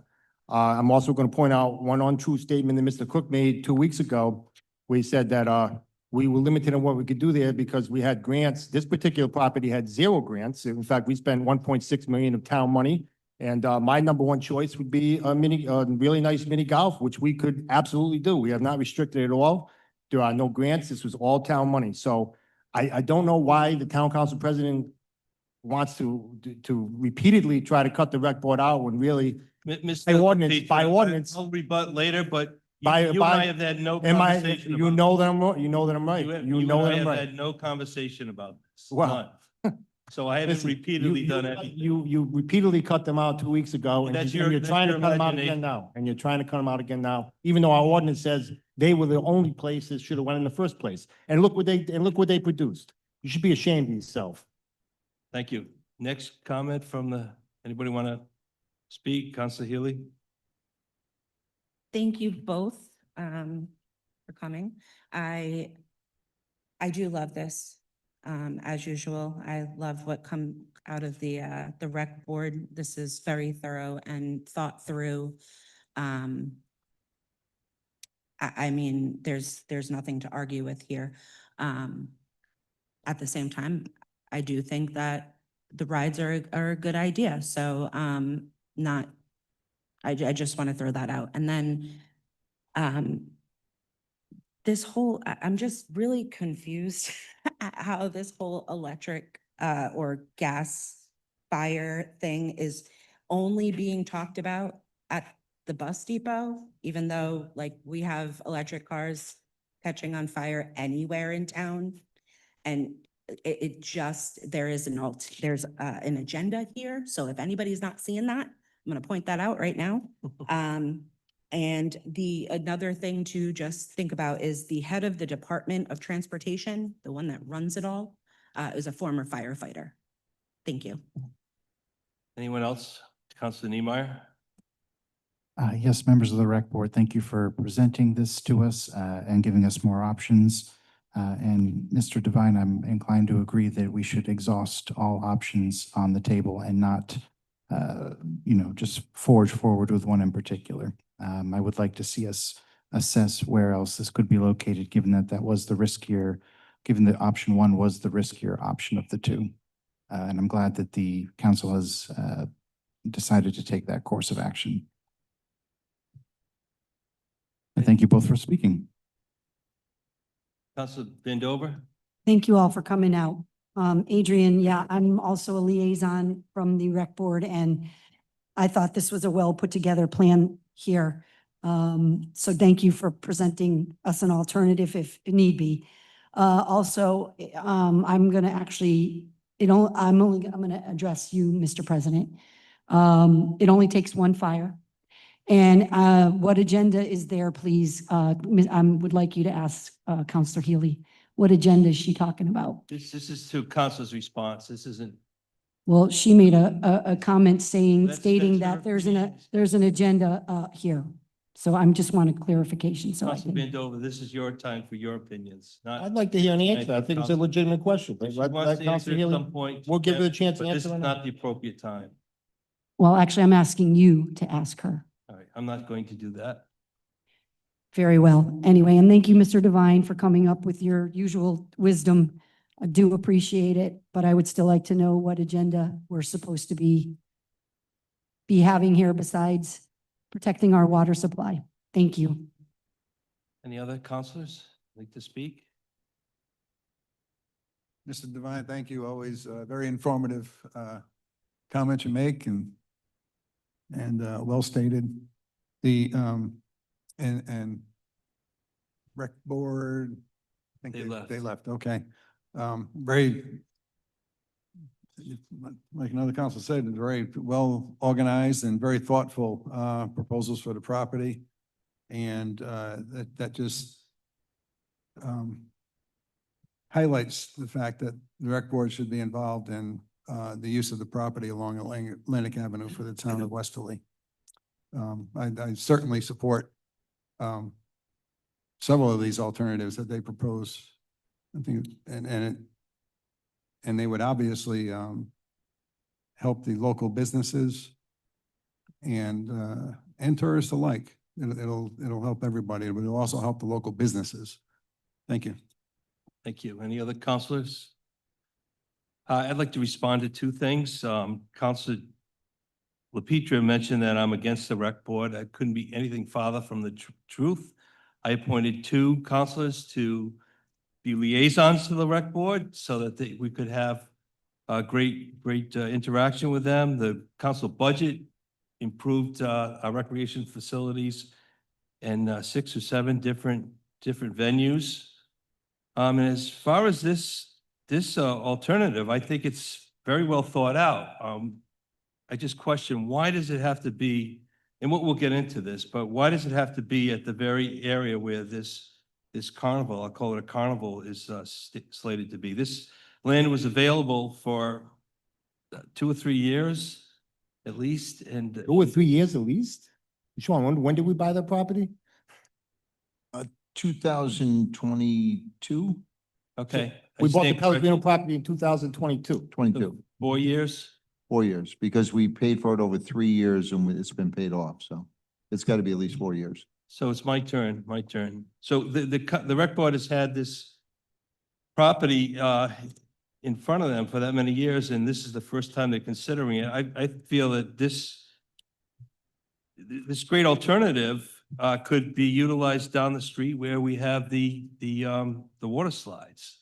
Because that's not in the condition to, Except we took DEM grants down the street and we're restricted on what we could do. Well, this- This property, we took no DEM grants, so we no. can ask the grants. rec board to evaluate that, Mr. LaPetra, but I'll give you I the answer feel- right now. I can give you the answer right now. You I- can't do the mini golf you're down. not the expert. You're not. I know a little more. than I you know, about this. I know you're. I've never seen you at the beach, Chris. In I know you're- 50 years, I've never seen you at the beach I one know time. you wouldn't want to see me on the beach, believe me. I would ask the rec board to look at these alternatives to see if it does fit at the water slides. This is a great alternative or a great addition to activities at the beach, which, was pronounced that we don't have many things for kids. So this would be another avenue, another venue for the kids. So I'm very much in favor of the rec board. I'm very much in favor of them working with our liaisons, advising the council, coming up with plans. To say that I'm against it, I don't know where that would come from, but here we are.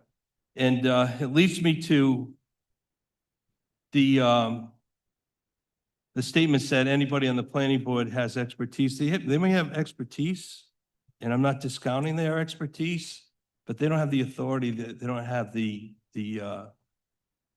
responsibility I'm trying to find to protect the public, to protect the public welfare, protect public health. And those agencies, those individuals, we have to rely upon. We can't just throw it to the planning board because they feel they can trump over what the DOH says, the DEM says, what the fire chief says. So I'm very much interested in what the professionals are that have the responsibility and have the liability also to the public. Nobody on this council wants to threaten our water supply. That would ruin our town for certain. And I was around in the 80s when that plume of gas was coming under the river. We had to shut our well down so we wouldn't draw it in. So it was a nightmare. It was a state nightmare. So that's it for council's response. Moving to consent calendar, item 5A, approval of minutes, regular minutes of 4/20/26.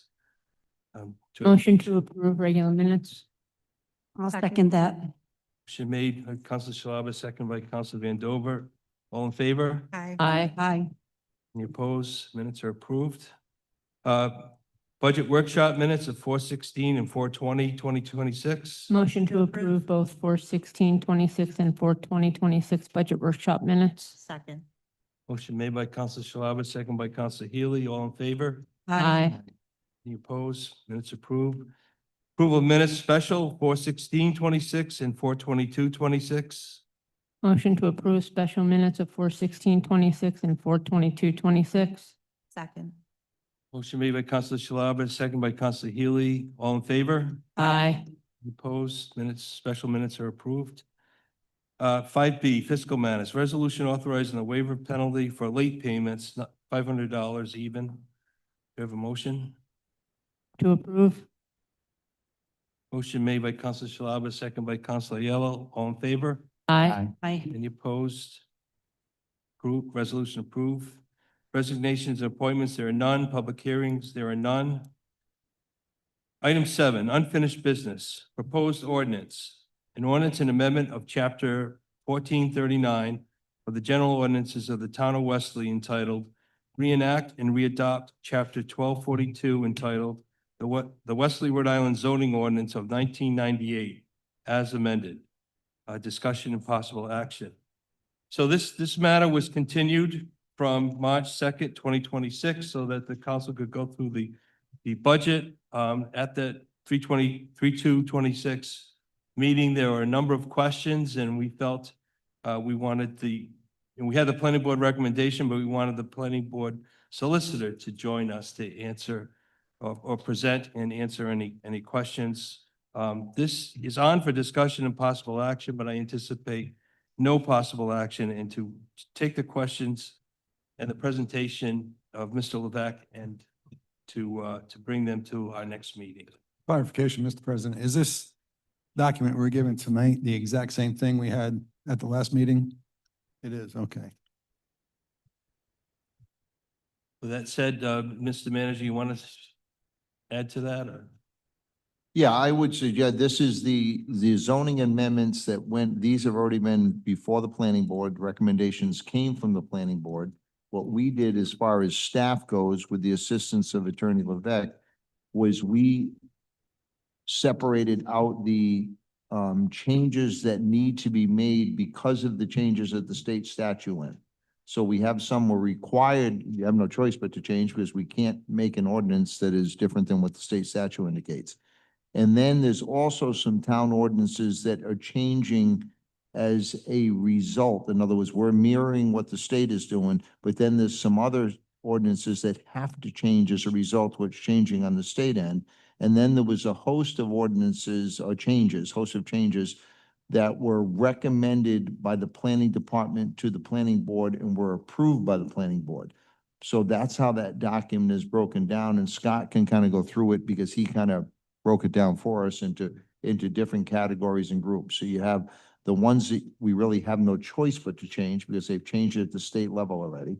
And then how it impacts some of our ordinances, those are going to have to change to mirror what they're doing at the state. And then there's others for consideration, if I'm saying that correctly. So it's probably best to have Scott probably give you a 5-minute overview or whatever it takes to kind of go through it or explain it better than I am.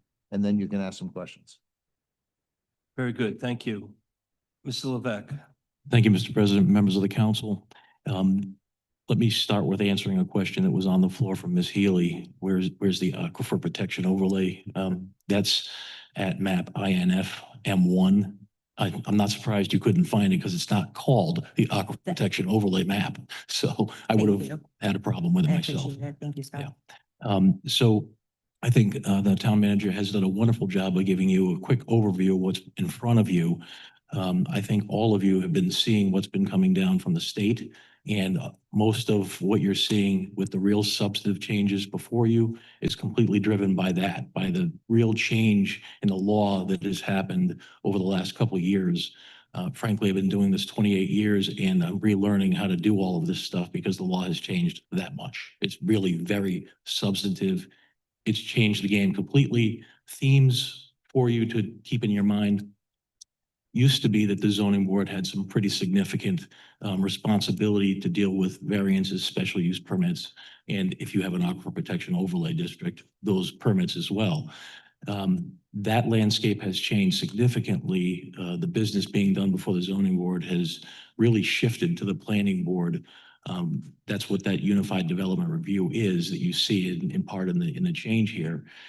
That is a mechanism whereby if you need both review or relief from the zoning ordinance and also permission from the planning board to do any particular thing, you have it reviewed in one stop shopping, kind of like a comprehensive permit, but that'll happen all before the planning board.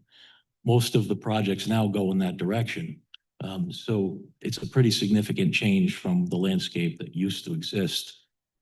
The other thing is there are a lot of things that are now by right instead of having to be reviewed, or are approved administratively by the planner instead of coming before any particular board. There's a lot more of that happening under the new state law. What we've done is track those changes and try to present them to you. I can tell you that there's a House bill right now pending before, I believe it's before the House, maybe the Senate. It's being discussed, that's going to change the landscape even more. So the ball keeps moving. We're just trying to keep up.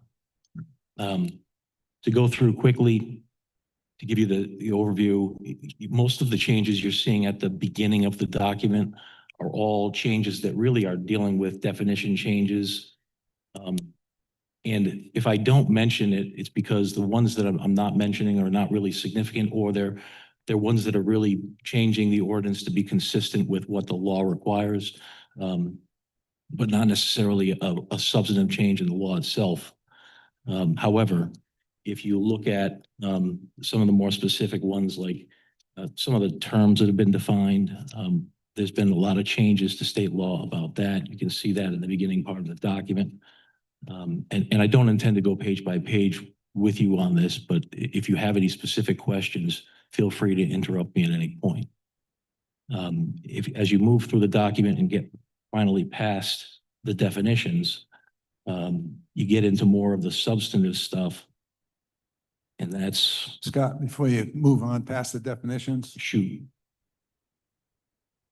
on page 7 of 39, you're striking out the definition for caregiver, and I believe it's kind of mentioned under household. And do you feel that's sufficient? I do. You know- I think that definition was principally driven by a law that's changed significantly. And that was dealing with like an accessory dwelling issue that no longer exists. So I think that's why the definition really isn't as critical as it used to be. Thank you. You're welcome. And so moving on, let's get to, I should also mention, you can see throughout the document towards the end, a lot of stuff has been stricken out as far as checklist items and things that are required for submission. That's because now we have electronic submissions.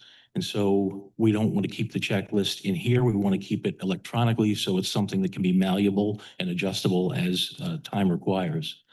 There is another question on the Go ahead. definition, page 19. The bottom, single-family attached dwelling unit. So it says attached dwelling unit, and then on the second line, at the end of the line, it says, and separated by a party wall and lot line. If it's attached, why does it need to be separated by a lot line as well? I'm envisioning that as a situation where you have two separate owners of the building. It's not a condo-wise kind of situation. So if you have two separate owners and it's a building that's attached like that, there'll be a lot line right. There'll still be a lot line there? Yes. Okay, all right, thank you. That way So- ownership is distinct. Bill, that's like a duplex where each half is owned by somebody else and they own the land to either the right or the left of it, and they have their own lot. And so just kind of moving it through the document from there. I mean, me as a land use attorney, the more fundamental stuff is all towards the back of this document, the more important critical things. So Scott, excuse me, are you giving us currently just the state mandated stuff? Because that's principally what you're seeing here, with one reservation.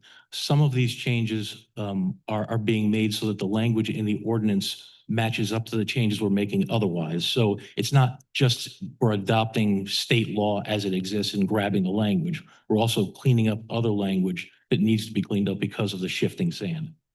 right, so if you're drawing our attention to what the state has changed, we should be able to go back and find it and refer to it in the other sections of the zoning changes, right? Yeah, in fact, I can direct you to the state law that actually has changed in Yeah, that's a lot of these circumstances. because we can't dispute that. So if we at least know what we can't dispute, it'll save us a lot of time. Thank Right. you. And I think that's really where you find yourself. Let me give you an example. If you look to the Exhibit B, which starts with page 1 of 20, you're dealing with development plan review.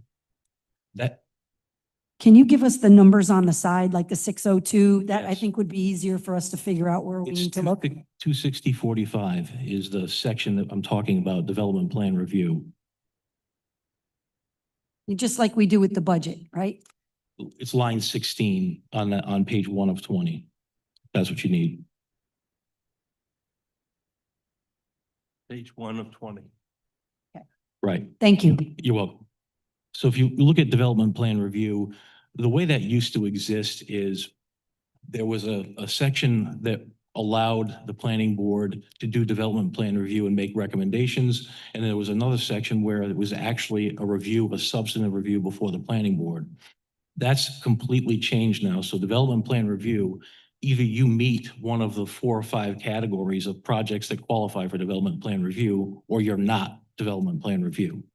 It's pretty well confined now to a universe of a situation. So what you see on in section 26045 is a complete overhaul of development plan review because of that. And part of the new requirements are the specific and objective criteria that need to be adopted by the town in order to do these kinds of things. You can see that starting on page 2. If you look at, that would start on line 63 and move through. That would be 45, 24, 49, if anybody wants the state law that requires those specific and objective criteria. And the planning board really has done a wonderful job of coming up with some very detailed, specific and objective criteria, which is not an easy task to do. You can look at also starting on page 5 of 20, you're talking about adjustments in the law to land development projects in subdivisions. And there you go right there on line 187, 5 of 20 is section 26045.3, which is the unified development review that I mentioned to you. Is 26047 real lots part of the state law? No, that is I not. didn't think it was. No. Is it? And then some of the definitions you see following in 26050.1, page 6 of 20. Those definitions have been adjusted based on changes to the state law. Inclusionary zoning. This is the definition, and there's a section that comes after this that talks about inclusionary zoning. And this is kind of where I want to highlight it, because you may recall the state mucked with this in a different iteration before this one, where they were giving a density bonus of 2 to 1. So 2 affordable units to every market rate. And it was really problematic for a lot of towns. They've now gone back to 1 for 1. And so that's the text of what you see in here. Is the new state law that gives a 1 for 1 bonus. It also addresses some of the low and moderate income housing changes that we'll get to in a minute. As far as inclusionary zoning goes, the state law that changed is 452446.1. And then we get to really one of the more substantive changes that occurred, which is for comprehensive permits. These are the projects that involve at least 25% affordable units, LMI units. The state has changed the review process and changed the base densities for those kinds of projects based on whether you have sewer and water. So all those changes have been made in here. They've also made master plan optional for the applicant instead of removing it completely, which in my view is a smart thing, because master plan is really a concept where you set concept in motion.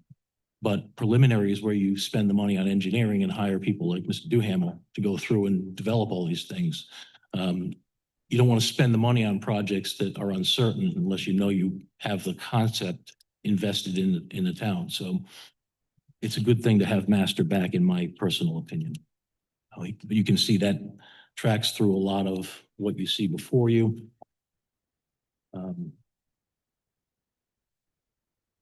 Adaptive reuse is a new thing. We're taking buildings that exist in town and making them something more useful. We've done this already in some churches, and I think There was some discussion about a firehouse. Maybe I've got that wrong, but we've already begun the process of applying this statute, which I'll tell you, there's some lack of clarity somewhere in there. And I won't highlight that to you. I'll just tell you that these new statutes have been difficult to apply in certain instances, but adaptive reuse is actually being used in town already. The accessory dwelling unit law also changed pretty significantly. There's a lot of things that you can do now on an accessory dwelling unit that are really by right, which didn't exist before. Typically things like if you're in the same footprint of an existing garage, for example, you can have an accessory dwelling unit. And so there's been some significant change there to develop housing in Rhode Island, and those changes have been wrapped into that. Just to suggested- highlight, accessory dwelling units, they're not allowed to be rented as short-term rentals. I think that's right, Mr. President. It's in the, Yeah. it's in the code that you've written. Yeah. So moving on from there, we're now into, I believe it's Exhibit C. Yes, Exhibit C. And again, we start out with those sections that are striking really application checklist items that are completely not needed. And then there is a change to zoning certificates. It used to be that zoning certificates from a law perspective were treated like, all right, this is just kind of like an opinion, but it's not something that can be appealed if you disagree with it. It wasn't something operative. That's changed. So zoning certificates are things that can be appealed now if you disagree with them. Modifications. Some of you might be familiar with the variance process. If you want to build something and you want to be within a setback, or you want to, do something to change what you're required to do on a lot, you seek a variance. A modification is a way to get away from that process. If you're under a certain percentage of relief that you need, you can apply for a modification. There's notice given. If nobody objects, you can get it administratively instead of having to come before board. Those changes have been adopted in here as well. Scott, while we're on C, on page 9. Go ahead, Mr. Aiello. Line 340. Where it's changed from 30 to 14 days. Is that driven by the state, or is that It a is. full decision? That is? No, state law. And then a couple pages down further, page 13. The paragraph between 483 and 493. I just have a general note that I mean, if this is driven by specifically by state law, that's one thing, but it seems to be allowing more congestion. It is. It's specifically a change to 452438. That's the law that changed. It's part of the law now. It applies whether you like it or not. Sorry. Problem. And just going backwards, I just wanted to raise that the non-conformance issue is significant as well. That's a change in the law, to change to 452439. So you're bound to it. And then variances, they've been simplified pretty significantly. The standards have been relaxed, I would say pretty significantly, so that denying a variance now is far more difficult than it used to be. So the standards are set out, they're in the new ordinance that suggested. Those are the elements now that have to be shown. And after that, you see some strikes of application requirements. And special use permits, that's all striking of application requirements out of the zoning code itself. And that's really all the substance I'd like to raise specifically. And if anybody has any questions about the substance. I have a couple more questions, and we'll back Go it ahead. up. On page 26, back in, I think it's, let's see, 26 of 39. Top of the page, 862, 863, 864. Yeah, I think it's A. Back in the beginning with the definitions. Page 26 of 39, top of the page. Yeah, you're in Exhibit A, right? Yes. Yeah. This is just admin, I believe. You have a repeating sentence. The first sentence up top, the rural residential districts are designed to protect many of the town's most valuable natural resources. And then in red, it says including the town's sole source aquifer, and then it repeats that first sentence. The rural residential districts are. I would agree that probably doesn't belong. You- Right. You could strike the first part. Strike the first first sentence. part? Yeah. I think the clerk will take care of that. I would strike the sentence that reads, the rural residential districts are designed to protect many of the 862 and town's 864, most valuable natural resources. identical sentences. And then, page 34 of 39. 1161, voting. The zoning board of review shall be required to vote as follows. Question really, it's going from 5 to 4 active members. Is that a local decision? No, state law. State law, okay. Well, state's really getting involved here, huh? Mm. And then, all right, page 38 of 39, same section. Lines 1311 through 1314. I'm wondering about the red strikeout. It says, and by certified mail, return receipt requested to the parties of interest at least 14 days prior to the date of hearing. So that's being eliminated, and it's just going with at least 14 days prior to the date of hearing in a newspaper of general circulation. I mean, I think I remember this being dropped from registered mail to then certified, and now we're just eliminating all certified and just going with a newspaper circulation And first-class mail. and first class mail, no Correct. return receipt required. or No, anything. that's state law as well. That's state law is dictating Yeah, the this. state law has changed. It now is only requiring first-class mail. I mean, could the town decide to keep a more strict policy or? It's always a slippery slope. I think in this particular instance, an applicant who would challenge that would say that the state has really relaxed that kind of provision in order to favor applicants and allow projects to be cheaper and go faster. Understand. So I would think that that would be a valid challenge. It's a gray area, however, and I couldn't give you an opinion that says you can't do that. I can tell you it would open you up to litigation. And my thought is if you have several property owners who could be adversely affected by something going on with the zoning and maybe they don't get the newspaper or first class mail. The way that travels now, who knows if they even get it? I can tell you that certified mail, I've had that instance where people tell me they never got Never it. got it, yeah. So the green card comes back a month later and you didn't even know they didn't get it. The green card has come back as unreturned. So, I mean, So how far It's an out issue. does a certified mail, does first class mail go out? How far out ahead? that I don't know off the top of my head. That would. I'm sorry, did the clerk say? Says 14 days. That's It's not lined out. It's That's under a newspaper. 1311. That's newspaper. I don't see anything for the first class applicant and to those requiring notice by first class mail. All right, let's see. Oh, okay, it does.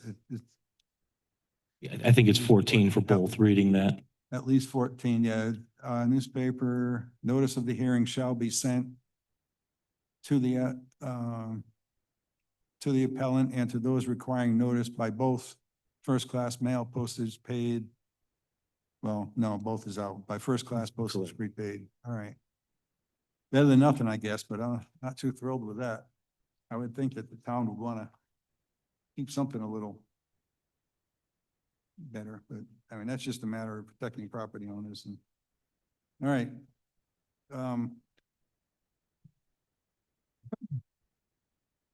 That answers my questions. Thank you.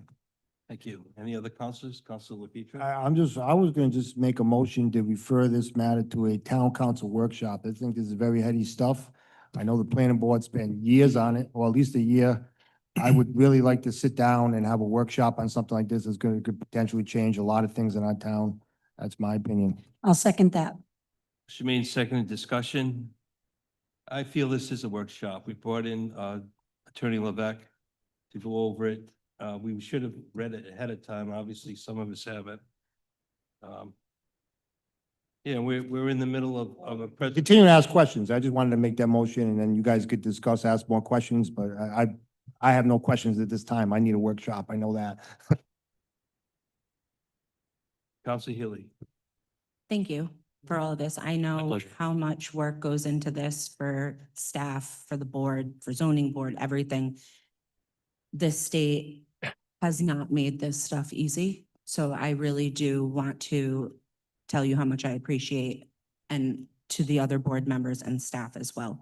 My question, I don't think is actually in here, and it might not even be in the spot.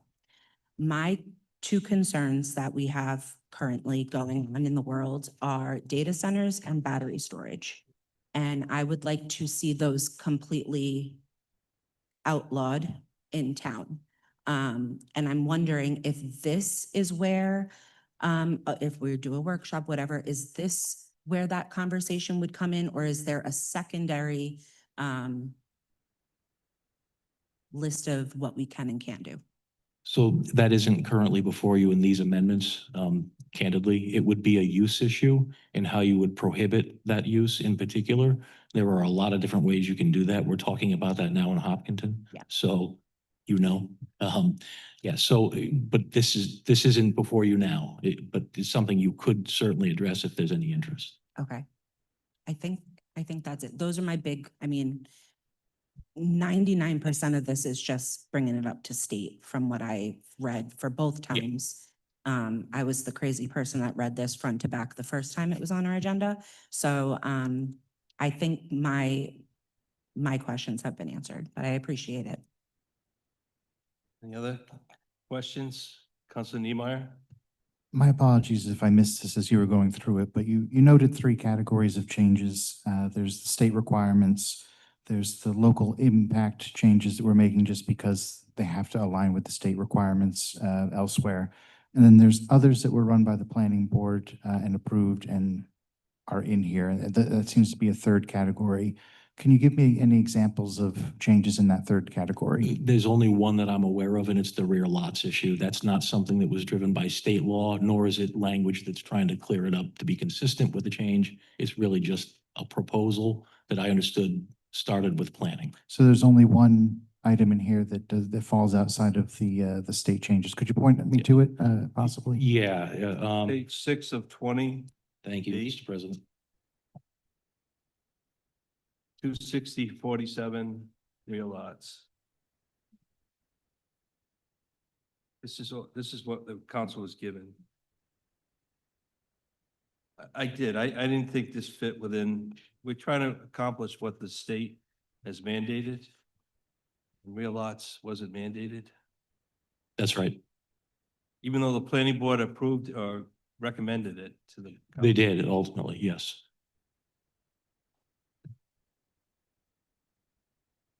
So I'd be interested in taking that out.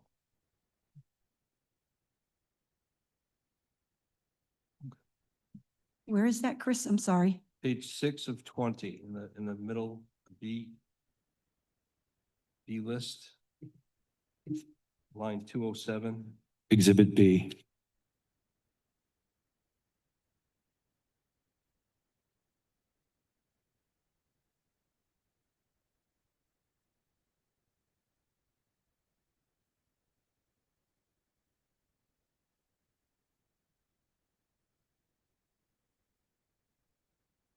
It's currently written that you'd have to have a minimum of 50,000 square foot for a rear lot. So this would allow you to go to 20,000 in, a half acre zone. Yeah, I actually disputed with this at the meeting. These flag lots, you literally have somebody build a house right in your backyard. And you're looking to remove it, Chris? Is that what you're looking to do? Yes. Off completely? I agree with you 100% on that.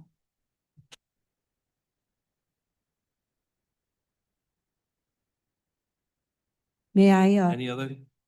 Okay. Councilor Vandover? I'm sorry, you're going to take a vote? No? We could move the motion now if you like, or we We're could keep. still in discussion unless Discuss someone away, calls the sir. motion. Discuss away.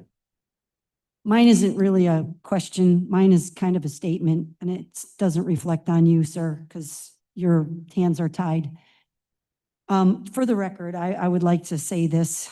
The state has really hijacked our town's ability to make decisions on what's best for our town. They couldn't get state zoning, so they just handcuffed each town to do what the state wanted. And you can end it there. Unfortunately, we had a planner who was not proactive in informing the board, the planning board, of these proposals to change our zoning rules. They were only notified after they were already done, in my experience from sitting there watching these meetings and being involved. We need a planner who will do what's best for this town, not the state. It makes me ill. This is my business. This is what I do for a living. I'm a real estate appraiser, and I sit here and I go through this, and it makes me ill. The control that the state has over our own little town. What happens up in Providence isn't what happens here in Westerly. And again, I have a real hard time sitting through this because it's very upsetting. I don't think the people understand how significant some of these changes are that are going to affect your neighborhood. I highly suggest you read it and get educated on it because it is not pretty. Thank you. I just have a few questions before we go to a vote. These are required by state law. How long has state law been revised, these definitions and approval process? Some of these are from 2025, some of them are from 2026. A lot of the newer ones were effective January 2026. But even before that, 24 perhaps? Absolutely. There've been changes over the last 2-3 years that have been very significant, and we're just catching up. And the planning board has worked with these, even though they're not codified in our zoning ordinance. The planning board's worked with the developers and had some quality comprehensive permits which provided for housing, provide for low and income housing, low and moderate income housing. So the planning board has been very active and successful, I would say, in working with this. So I don't feel that we're at risk. The state law doesn't water down any of the environmental regulations, correct? The DEM, CRMC. It really makes it clear right now that most of those issues are handled at the state level. So if it's OWTS, if it's those kinds of things, it's DEM's jurisdiction, and the planning board really doesn't have any role in that. They're allowed to consider protecting natural resources, but if somebody walks in with an OWTS permit, they get it. That's not a risk. You can't count that as a risk. Yes. Same thing with water supply. Once they determine that they have the permits they need, you can't really say they don't have water. Yeah, I want to highlight that as well. The town water department has complete authority. They don't have, you can't override their capacity, their water quality, their protection of the water supply. You can't override that with any of this zoning. It has to go through the town, it has to be approved by the town water department. Same with the sewer department. If there's no capacity for sewer, you can't get in, no matter Right. how laudable your project may be. And it's a great point, Mr. President, because the planning board's been very worried about that issue and requiring applicants to, as a condition of their approval, that they actually get permission to connect, that they get proof that they can have that water supply. That's the ticket that gets them in the door. So none of that is in this. This is just following state law, what the processes are. If we don't, the town council doesn't pass it, it doesn't delay the developers. No, it's already being used. We're required to follow state law. It trumps everything else. So anything inconsistent in the local ordinance, we can't follow. We got to do state law. If anything, it would help the planning department, it would help the town planning board to have the rules spelled out in the language that you wrote. And help people who do this professionally day to day, who prepare applications, you know, they are entitled to know what to expect when they walk in the door here. So by taking out that one section of real lots, we're 100% required to do this by state law. That's what I would put forward. Yeah, until House Bill H 8004 gets addressed. I think it might be subpart A already. And then the landscape will change again. Okay. So a motion is on the table, on the floor to go to a workshop. So I would just hold a workshop at our next regular meeting. I don't know what else we could do. You want to have a workshop at our next meeting? You don't want to pick a Want to date? come here on a Thursday or a Saturday? You can have a workshop session. I mean, as long as you keep the agenda light, you have a workshop session where it's just Keep it light. workshop, Keep it no, light. no final votes or anything. It's just a workshop session Okay. within a meeting. Or have a special workshop meeting that same night, separate agenda if you want. I'm fine. But there's a couple of ways you can do it, Mr. President. Yeah, I don't know what we're doing tonight is any different than what, and having the advantage of, Yeah, Attorney Levesque here is as long as we can keep the agenda light, because I leave at 9:30. understood. So that's why if any councilors have any questions, Can I, on discussion of the motion? please. Is that, if I could have clarity on what the workshop would entail that we're not able to perform this evening, if that is something that can be relayed. I don't have anything myself to offer. I don't know, vote no for the workshop if you don't think there's Okay. anything simple. Just an opportunity to really dive into this for people, let them read it more and develop more questions or maybe If we move this, potential changes. we move this to the next 2 weeks from now, we'll have Mr. Levesque's presentation in hand, the discussion that the council had. If we could potentially get input from the public and then come here and have a public workshop again. Yes, Council Van Dover. Why bother with a workshop when we don't have a choice? We don't have a choice. That's where I'm at. These are already, we have no choice. The state has taken that away from us. I'd like to move the motion. Move the motion, Council Van Dover. Excuse me, I have a question. Yeah. The motion I have is just to refer it to a town council workshop. There was no date. Are we making an amendment to have a specific date? Chris could just make the agenda and put it in the next, that's, Are we gonna remove our motion because we're not? just vote, please. So I'm gonna reiterate to what Counselor Healy said. What else are we gonna learn that we don't have any choice on? So why have a workshop on something? Even if the people come and voice their opinion, what does it matter? We don't have any control. They took it. The state took it. It's disgusting. Well, it's just like, That's a no. I'll vote yes. I mean, the president has something that Oh. he wants to have addressed and be able to talk about it more at the next meeting. He wants to remove something that isn't required by state law. So there is something in there that's not required. It's one thing. So We can make a motion tonight to remove that. I'd rather not because I don't know much about it, but but. I can possibly answer those questions, Bill, because I was there for that meeting. He won't be here. Yeah, we have, we're moving the motion, we call the motion. He said he would be. We have a poll vote, Council Van Dover. This is for the workshop, right?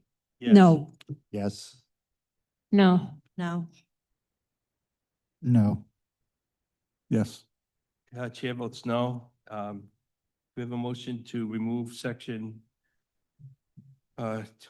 real lots, page 6 of 20. It is, I make a motion to remove in, B 6-20, line 207 for rear lots. Please remove that.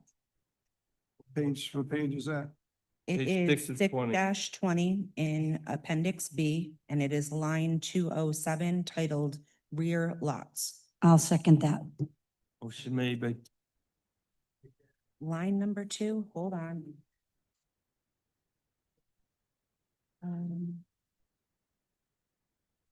second by Council Healy, remove section 260-47 rear lot. 207.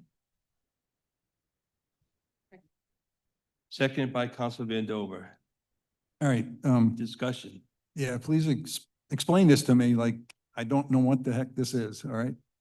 This is allowing for a subdivision of land for the minimum area of the zoning area. So say it's a 1 acre lot. You can have a reduced frontage from 150 feet to 20 feet. And you can go back into the property and you can, and that's the flag lot. Then you open up to the rear lot. The current requirement is 50,000 square foot minimum or 2 times the acreage of the zone. So instead of 40,000 times 2 would be 80,000. This would allow for 40,000 to be in back. So you can get a lot more lots in back. So I think the neighborhoods would be more upset over that. Was the genesis of this? How did this come The about? town planner pushed it and the planning board agreed. It would be It's- really good for housing to increase the amount of housing. If you wanted to do LMI, it would be really good for that, but it would also bog down our neighborhoods. It wouldn't, in my opinion, it wouldn't be responsible growth. Right. They would have somebody putting a house right behind your house. Right. And you would have to, they'd put a driveway in going past your house all the way to the back lot. Then you got, not only do you have stuff in the front, now you're gonna have somebody in your backyard. Well, places in Watch Hill that look like that right now. They have a little bit more land. So if I may, Mr. Levesque, was this driven by the town planner or how did this? That is my understanding. It is, okay. And I'll acquiesce them. Well, how does the manager feel about this? I do agree. You can do it as long as you have 50,000 feet. This restricts it down to do it less. It still remains in place under the current. Just the square footage and Square footage. stuff like, all right. So a motion made by Councilor Healy, second by Councilor Vandover. Discussion? I have a question. Mr. Levesque, since a lot of this is mandatory by the state, are things like taking out rear lots something that we are actually allowed to do? Yes, that's the one instance in this document that is not specifically required by state law. It was generated internally. It's the only one that I'm aware of. Thank you. Discussion. Let's, since it is mandated by the state, if we said no, are we gonna get like a mean letter or like a bad voicemail or what's gonna happen? No, what would happen is state law would still govern. So Oh. effectively, it's going to happen no matter what. There's going to be, all the projects are governed by. Then I'll make state law. them do it. I don't know why we would vote yes if they, let's make them do it. Any other discussion? Hearing none, motion. What is the motion? Remove the rear lot. Thank you, Councilor Shalaba. All in favor of the motion to remove the rear lots from this? Yes. Aye. I Aye. I mean, I want to support it, but I'm going to abstain because I'm still processing it. Thank you. I'm gonna abstain too because I'm not gonna just lay down and die for Providence. I don't care what the amendments are. Two abstentions. I believe 5 approvals. So that is, that's it. I entertain a motion to continue this to the next meeting. So moved. Second. Motion made, seconded. All in favor? Aye. No, Is that how do you mean continue? Continue to keep working on it or continue it to order it advertised? It has been advertised. Oh, No, it not. hasn't. Okay. So we don't have that as an agenda item anyway, so we'd have to move it to the next meeting to order advertised. Yeah. Do you need that in a motion or are we good? No, it was to be continued. Oh, okay, sorry. Does it have? Can, do you need a motion to say to have it or advertised?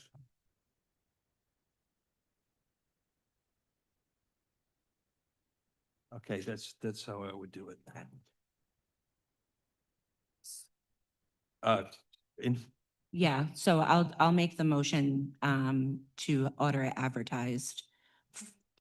To move it to our next meeting to be ordered advertised. Thank you, Mary. I'll second that. motion made and seconded, discussion. Hearing none, all in favor? Aye. Any opposed?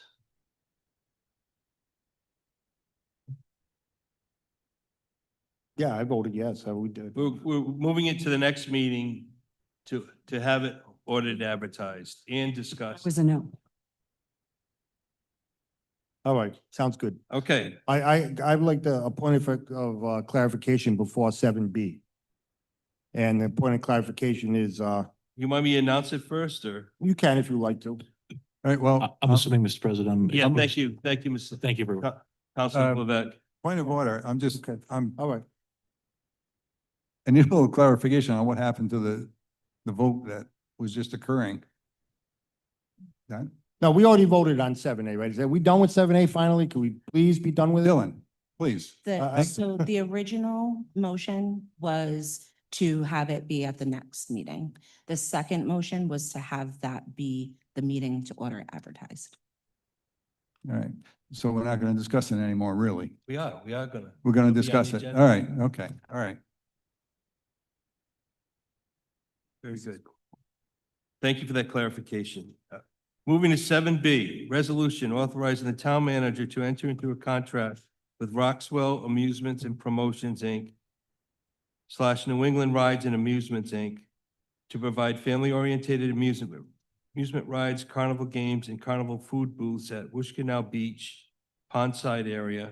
Discussion and possible action. This is continued from 4/20/26. Mr. President, due to some information we got today, I checked with the solicitor and I have to recuse. Okay, And I'm gonna have a point of clarification, so, please note Just- that Councilor Schwab is recused. all right, I'm getting a little worried, and not everybody knows which property we're talking about. Just for the point of clarification, and I'm sure it was an innocent mistake by our town manager. This property was not bought in early 2022. It was bought March 8th of 2024.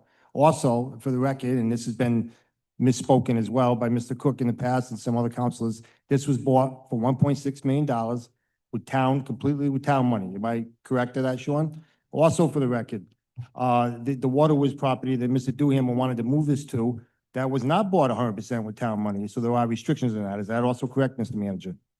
Yes, Okay. the Pellegrino parcel was purchased with town of Westerly funds, so there were no Yep. restrictions as far as a conservation easement on the property. And I'm not, So we can, Go ahead. we can control whatever happens with the property townwide, where the other parcels, the water slide and the one we just purchased with used to have the mini Yeah. golf and go-karts in it, those were purchased with conservation easements because we received 80% of the funding through grant funding, so that those properties are open to anybody. The Pellegrino property, you could limit to just Westerly residents if you wanted. The other two parcels, including the drive-in in Canal, which is on the ocean side, the old Atlantis, you cannot Yep. limit to just Westerly Yeah. residents. They have to be open to everyone. Before you ramble on, you. ramble on? Well, I'm giving you You- facts, because you don't have any facts, because you don't even know what property we're talking about. It was bought March 8th, 2024. And also, in addition to what the town manager says, we have some leadway on the structure there. So obviously, there's gonna be some DEM restrictions. We could put a really good mini golf on the Pellegrino property. We don't have that restriction. So I've never seen the property. Just to Chris. clarify, the other. I want to respond too. I mean. Please, Let me just clarify, the parcels of the water slide and the other parcel, there's nothing that says you can't put anything on them. You would just work with the DEM side, whatever, if we want to put a mini golf on those or go-karts back on those, or volleyball court or whatever on those parcels, you can. But there's other people who are going to get involved to ask that. in the Pellegrino, Right, there's yeah, no one else. There isn't. Thank you. All right, so you're saying everything that's true. I'm not gonna dispute that, but it's not the whole truth. How is it not the whole What the truth? Recreation Board has presented tonight is no permanent structures, conservation use of the parcel. So I'm looking, without seeing this for the first time tonight, I'm looking at this and say, this is a compatible use to anything along the pond side. That's correct. Well, You did Connie note- Land, Connie Land can't be moved? It may be, but I'm just saying, Why would we not give the rec board the first shot?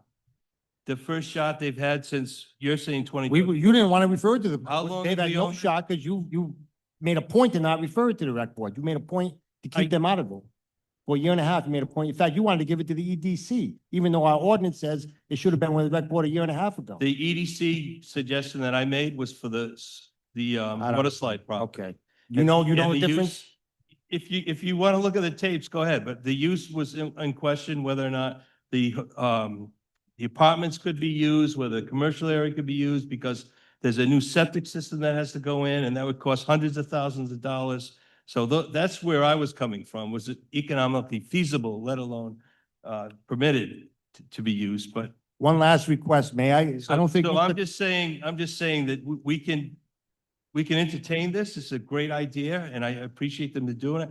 No one, we have two liaisons to the rec board, and in the last year, this didn't come forward, but Well, somebody's got to This- refer it to the rec this- board. this idea- I mean, well, they knew this they is had no. Town Beach Land, and we Well- did refer the water slide property to the rec. We didn't refer Did we this to the not? rec board. We never referred this to the Did rec we- board. Did we? Yes, yeah, Did we that was, go- you wanted to refer to the EDC, and I think I was successful in referring that to the rec board. Well, But we yeah, did not you refer this. We So did not you- refer that- this. You know the reasons why I refer to the EDC? I'm sure the rec board will come We up refer with everything the to septic EDC design because. as well. because- They have that expertise, but. Okay. I'd like to do one last thing. Mr. Cook, I like to think that he cares about our beach, and I know I've seen him down there 1,000 times. He hasn't seen this yet. He may very well see this and say, you know what? I'd love to have this next to my seafood haven. This is great. So could I give him a copy of what the rec board showed us tonight, right now? Let him look over it before he joins us? You can give it to them, but Mr. we're here to discuss what was on the table, was advertised as a contract with the carnival that worked out through the manager, and there were a number of questions that were raised at the last meeting. Mr. Cook, you're here to represent I'm this sorry. contract, but I'd rather hear from the manager and what he's worked on. I'm sorry to interrupt, but before we start, can I please put this into the record? This was on our tables. It is a letter from Mr. Jeff Gardner of Watch Hill Oysters, and while I'm at it, I will also enter in the proposal for the rec board as well, so it's on file. Thank you. And also, Mary, I'd like to enter the Board of Recreation ordinance into the record that clearly says that anything, let me see if I can read it for the record here. Oh, my glasses, thank you very much.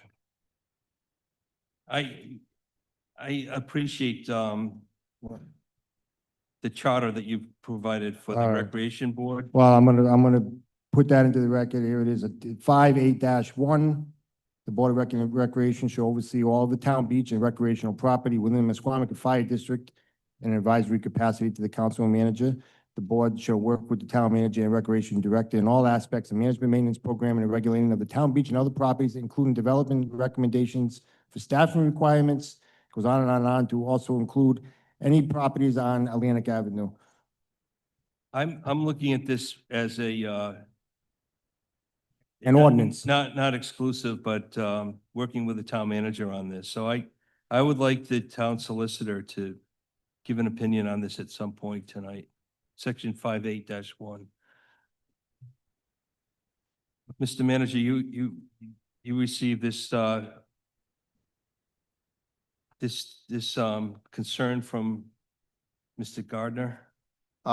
Yes, I did. I received that today. I don't agree with that at all. I think if you put a Ferris wheel up with 250 cars on a piece of property, I would assume the 250 cars have more of an impact than a Ferris wheel. So I think this was solicited, my opinion. And the property that Mr. Gardner uses is the parcel that we just purchased behind the water slide. Has nothing to do with the parcel, the Pellegrino property where these proposed rides are going. So, yeah, I did get it I don't necessarily agree with it, but at any rate, the proposal before you, there was a question on the, last week on the insurance appendix, which I have included this week, which was reviewed by our insurance carrier, that what they're requiring. And all of this was reviewed by Solicitor Conley's office. I realize this has kind of taken on a life of its own. I simply just presented it to the council. It's something to consider. It's something to try. It's 60 days at the end of the season. If it doesn't work and nobody likes it, or we get all kinds of issues or problems, which we hope we don't, then we try something different. I know I was approached by someone that said, hey, why wouldn't you put a mini golf? We did, we priced it. You can get a base mini golf, just one portable you can remove, because you want to put something in you can take out, I guess, $120,000. If you get something with any character, meaning that's going to attract people as opposed to just, you're talking $250,000 that can be removed at the end, that you can put it in. Wonderful idea, but we haven't budgeted. We're at the 3 weeks away from the start of the season here. The proposal by the rec board tonight, absolutely I would support this 1,000%. We have 2 other properties that all these activities can happen on. They don't necessarily have to happen in this rear of the lot of the Pellegrino property. If they propose these activities, I would support them 1,000%. We have the other 2 properties, which every one of these activities will work perfectly with. And I think Mr. Cook would probably agree, because there's pond access on the rear of the other 2 properties. Mr. Manager, how much would it cost the town to park cars there? Because you said we don't have the capital to get started on this. How much would it cost to park cars in there? Because I mean, maybe Flyhawk was a financial genius and he was the only one in town that could figure out how to make money in that lot. Seems to me that we could easily make 50,000 parking cars that would fund any of these rec board ideas. But is there a startup cost to parking cars that I don't know about? I don't understand what You're saying that you have no ideas for that property and that we don't have the money to do any of these things. You're saying we have no money to do these things. So I said we how did much would not it cost the budget it. town to stop parking cars in that lot? We currently park cars in that lot. How come we can't make money parking cars in that lot? We do. No, but we don't have any overhead at all doing that, none. And we could use that money to fund all these rec board ideas. You're asking me questions. If you want me to answer them, I'll answer them. Give me a second to answer them. We currently park cars in those lots. We have overhead costs as help there. There is revenue in your budget that we presented that comes in from recreation for beach parking. You see that revenue coming in. I just know that Flyhawk must be a financial genius because he makes 100 times more than what we made. I mean, could we call him up and maybe get some advisory pointers from him on how to wave a car in? I don't know, who makes 100 times what we make? I could answer your question. Councilor Cook, you testified at the last hearing about the use of that lot. Do you want to reiterate that, or? Well, first of all, I'm sorry that this proposal has caused angst. It kind of like the 250th committee or the drone show, when we proposed these things, it was meant to be for fun and it was meant to be good for the town. And somehow these things take on a life of their own and they become political, they become personal, they become one group against another. And that's not my proposal here tonight or a few weeks ago. If the council does not want to do this, you just vote no. It's not a big deal. We don't need to yell about it. We don't need to scream about it. I brought my 15-year-old daughter to see how Westerly government works. So I'm hoping that Mr. LaPietra won't yell at Maddie's father. What I will tell you to first answer Mr. Gardner's concerns about leaking oil and such from rides. I went online and did a little research, and I'll just read you, what I can Google. First, I think what Councilor Shalaba, who recused herself because she works for Mr. Gardner, and by the way, I know Jeff Gardner well. He could have picked up the phone and called me, but this is a thing, I guess, political. I think what she was picturing was, first of all, the wrong location, and I offered to meet her at the location to show her, because I know it's confusing, especially to the public, which lots we're talking about, because your town owns so many of them. But what I think people are picturing is a ride leaking oil, like a broken car dumping fluid onto the ground and somehow running into the pond and polluting the pond. That's not how modern portable rides work. Most of these rides nowadays don't even use large oil systems. They're electric driven. The ones that do use hydraulics have sealed systems, not open reservoirs. They are inspected constantly. In Rhode Island, rides are subject to state inspection through the Department of Labor and Training, Amusement Rides Safety Division. If there's a leak, the ride doesn't operate. They use drip pans, they have absorbent mats, and let me tell you that what they have to go through to operate rides is crazy. Like Ninnegrit Pond, Ninnegrit would not allow Charlestown Seafood Festival to have rides if there was an issue. That's like a nature preserve. So that I just wanted to address the concern, that one concern. The second thing I wanted to address is I brought this proposal to the town. Nobody told me to go to the rec board first. I did not purposely skip the recreation board. If that was where you told me to go, I would have gone there. You know my track record. I came here for the 250th drone show. You said, go to the school committee. I went to the school committee. I have no problem following a process. I don't know that you completely understand the process because based on different parcels, I have not watched all your meetings. I know that the water slide property with the building, the structure, the septic, what to do with that hill. In my, what I sort of heard was that parcel you were sending to get an opinion from the rec board because it's a huge thing. I could be wrong. I don't care if I'm wrong. You guys tonight can say, Kaz, go to the next rec board, get their opinion, come back here. Now, it probably would mean that it wouldn't happen for this year. Fine. But if that's the process you want me to follow, fine. I think you guys approved some bikes for these properties and didn't go to the rec board for that. There's a coffee cart down there last year called Butterfly Coffee. Did you approve that or did the rec board approve that? There's all kinds of activity. Mama Emily's sweet treats that were there last year. Did she go before the rec board? So it's because it's Caswell. Let's just face it. It's because it's my idea. Because people don't like me. Because for some reason I'm on the take. I'm going to get a big percentage here of this rides. It's going to be really beneficial to Caswell. I understand that that's what some people think. So let me go back to the proposal. Whatever the rec board came up with, thank you, rec board, for coming up with it.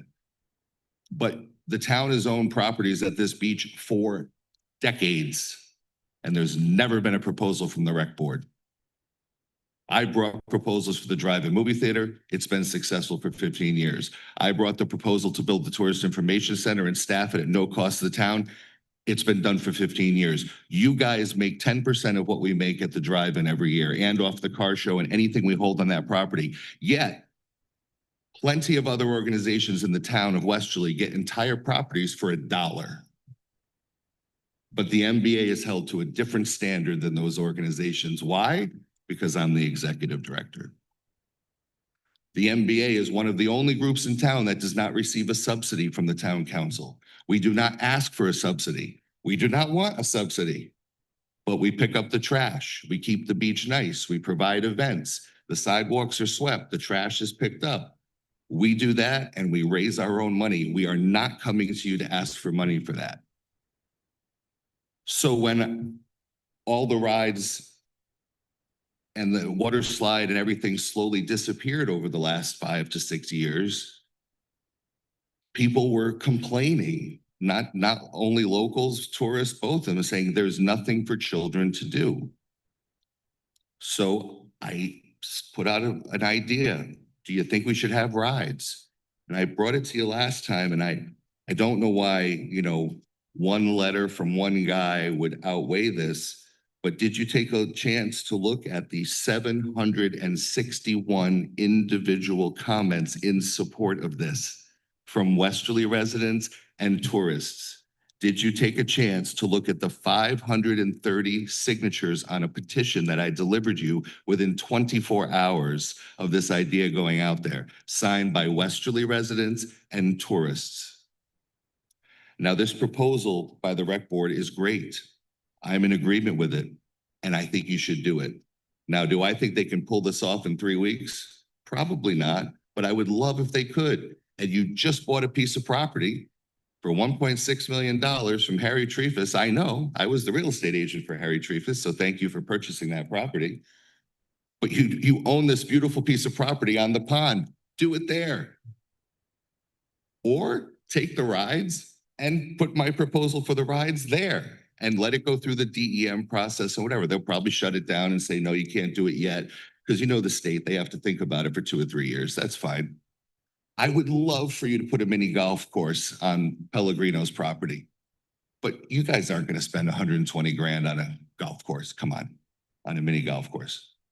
And let me answer your question about parking. I'll tell you why Flyhawk parks more cars. There's a couple reasons. What people don't realize sometimes is that I've been down there since 1993. So I have a better idea than just about anybody in town what goes on at the beach.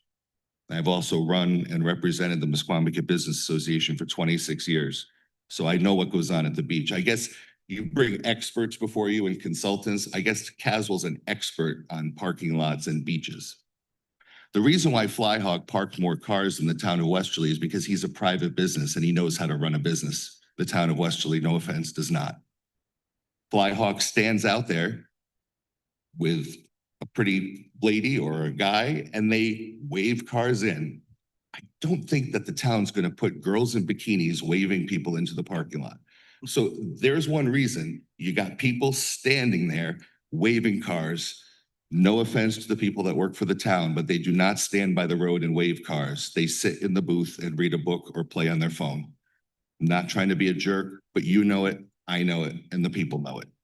So there's nothing for the kids that work at the town beach to gain by saying, come in, park, park, park. They're just going to go hide in the booth. They don't want you to park there. In my restaurant, looking out the window, you can ask my 15-year-old daughter if you don't believe me, because she was at the takeout window. That parking lot that used to be filled all the time when it was Flyhawks was closed 80% of the summer. Gate shut, no attendance there. I would love for the town to make $50,000 or $100,000 parking cars on that lot and then use that money and put it into a mini golf course on that property. 100% for it, but it's not going to happen. It's not going to happen this summer. But if you put these amusements there, you're going to make thousands and thousands of people happy. You're going to have some guy taking 100% of the risk and just handing you 15%. So if the guy makes 100 grand, you make 15,000. If he makes, Let's not say that now. Come on, you know better than that.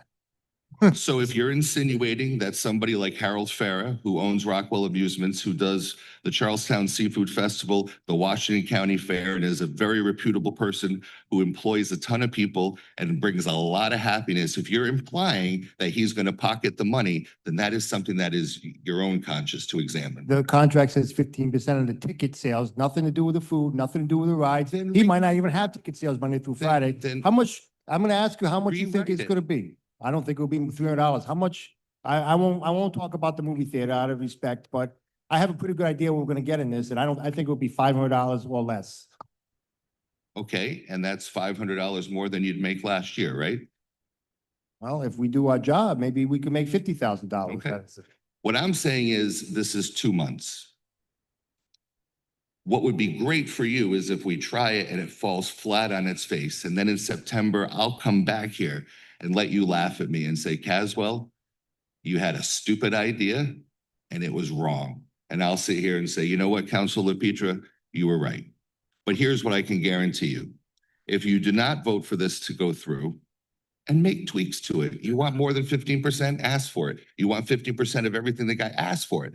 The rec board person was wrong. There's not 2 rides that are stagnant. I think there's 7 to 9 rides. 6, and there's games like whack-a-mole, whatever. Also, remember, this guy owns an amusement company. He's going to switch stuff out during the summer. It's not the same stuff going to sit there all summer. And the last thing is, it's not going to be a bunch of food concession stands. It's going to be like, we're talking like cotton candy and popcorn. I understand everybody wants to eat healthy, but the reality is, and I've been at the beach 26 years, 33 years, no one on vacation coming to the beach is looking for like a light salad. This is when they come and they want their clam fritters and they want their fried food. That's what they want on a vacation. So, you know, the other thing is when you talk about quote unquote, the rides being stagnant, it's a different crowd every week. I run Jaws like 50 times, not 50, but like 10 times a summer at the drive-in. Why? It's a new crowd every week. And if I don't run it all the time, people scream at me and say, why aren't you running Jaws? All I'm saying is, look, I am so glad that my proposal lit a fire under your butt so that you want to do something at the beach that's positive. And I'm so glad it lit a fire under the rec board to come up with this proposal. But it shouldn't be at the expense of the proposal that I brought to you first. And I think you can do both. I think you can say yes to this rec board proposal tonight or next Monday, put it on the agenda and put it right at the Bayview Fun Park spot. You got plenty of room. It's not going to do anything. And last but not least, I don't want there to be animosity when it comes to the rec board. I am more than happy to go to the rec board. If I was told to go to the rec board by you, I would have gone. No one directed me to. You told me to come back here 2 weeks from the last meeting. You could have told me to go to the rec board and I wouldn't have said no. But here we are, May something. I say you make a decision, or if you want to send me to the rec board, let's see if I can get it done in time. I'll do that. But I don't want to fight about it. I'm not making any money off this thing. I think it's something that people want. I think it's something the kids will want. And if somehow I've become demonized for offering rides that you guys can make a few bucks off of, then this world is really screwed. Thank you for that, Tom. I think we are looking for, more benefits for our kids, more recreation for our kids. So this fits in that. The rec board idea also fits in that. Working with the manager on different parcels to get both on there, I think is viable. Why do you think he wasn't asked to go to the rec board, Chris? You have any ideas why he wasn't asked to go to the rec You board? keep thinking that there's something against the rec board. No, I'm It's thinking furthest from- inside, yeah, I know exactly why he wasn't asked to go to the rec board. I We know want- exactly why. I don't understand why the rec board is. Chris Duhamel, Chris Yeah, Duhamel. but why? Because I'm not. I don't know why. I really don't know why. I don't know why. Neither are you, so you can disparage me all you want, but I'm very. I only tell the truth. I'm very much in favor of. Point the of rec order. board. Yes, sir. I don't think we're in discussion right now, but I would like to make a motion that could put us into discussion. Okay. So that we can have these discussions. I'd make a motion to pass the resolution.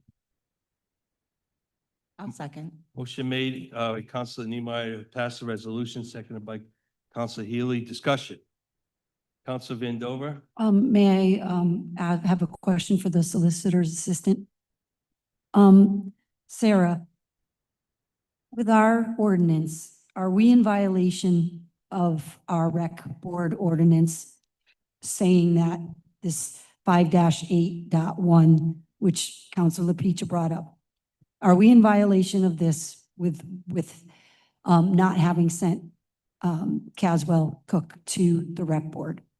It's my understanding from speaking with Attorney Conley, who spent a lot of time working with the town manager on this, that because it's acting in an advisory capacity, ultimately it's up to you to make the decision. So you can make a decision tonight to approve it or not. And it's my understanding there wouldn't be a violation. Thank you. You said it would not be a violation? It's my understanding there's not a violation. Thank you. Any other discussion? Councilor Lepicia? So instead of trying to make $50,000 in parking, which we could use as seed money for really good ideas that could last for years and years and years, we want to put carnival rides down there for 15% of an ambiguous ticket sale number, which judged by past history of what kind of money is generated down there for the town will certainly generate us less than $1,000 for the summer, certainly, and I'll put some money on that. So, and I think Mr. Cook would be in agreement that this is so much better if we were to put parking down there, use that money as seed money for next year for a mini golf, or one of the many, many great ideas that the rec board came up with. And they've been cut out of this process systematically by Mr. Duhamel. And it's as simple as that. And I mean, there's a reason they're not involved. Dog on a bone, aren't you? You're not gonna Well, give it up. you seem to want to do this so the town could pick up $300 for carnival rides when we have real ideas. Yeah. Councilor Healy? Thank you for coming, Mr. Cook. I agree with everything you said. I know that might be a shocker, but It's not. I do agree with everything. I don't like that this became political. It's actually really discouraging. And there's really no need for it when we have the room to do all of the above.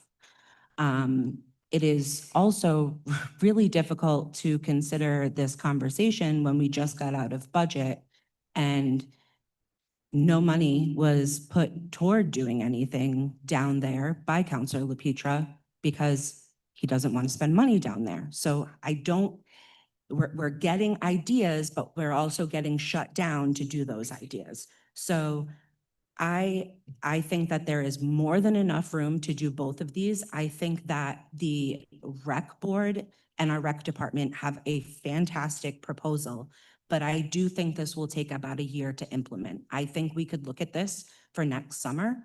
I think I'm going to give this as a town manager request later as a spoiler alert for you. Because I want to know, how many people do we need to employ? What do we need to do marketing? There's going to be additional funds that are there. And I was not able to raise their programming line this year like I was last year. I went with beach stuff this year.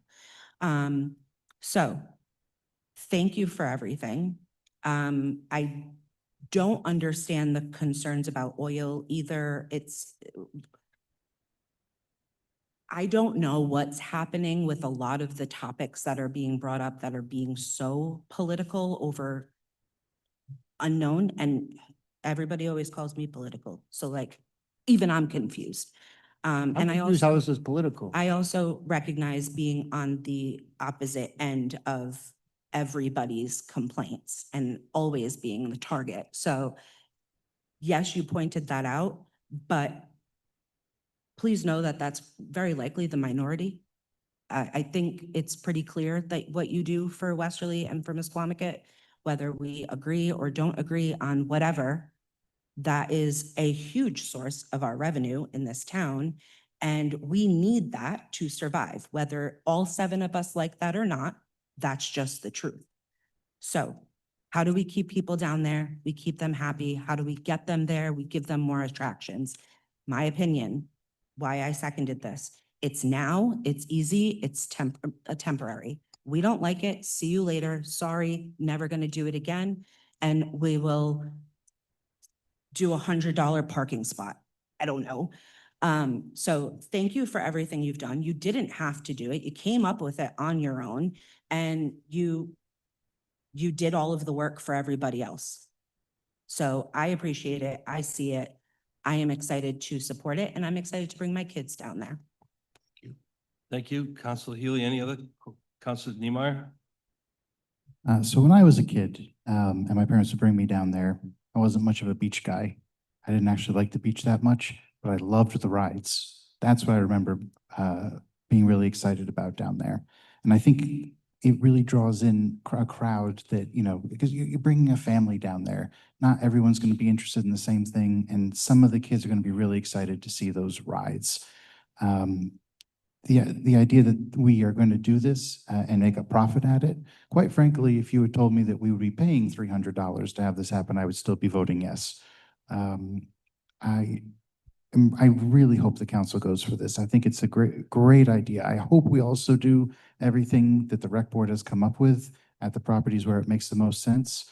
But as far as I'm concerned, the proposal for what we're going to do for this property, because summer is right around the corner, is in front of us. I don't know that we have a dramatic set of alternatives that we can implement in that period of time.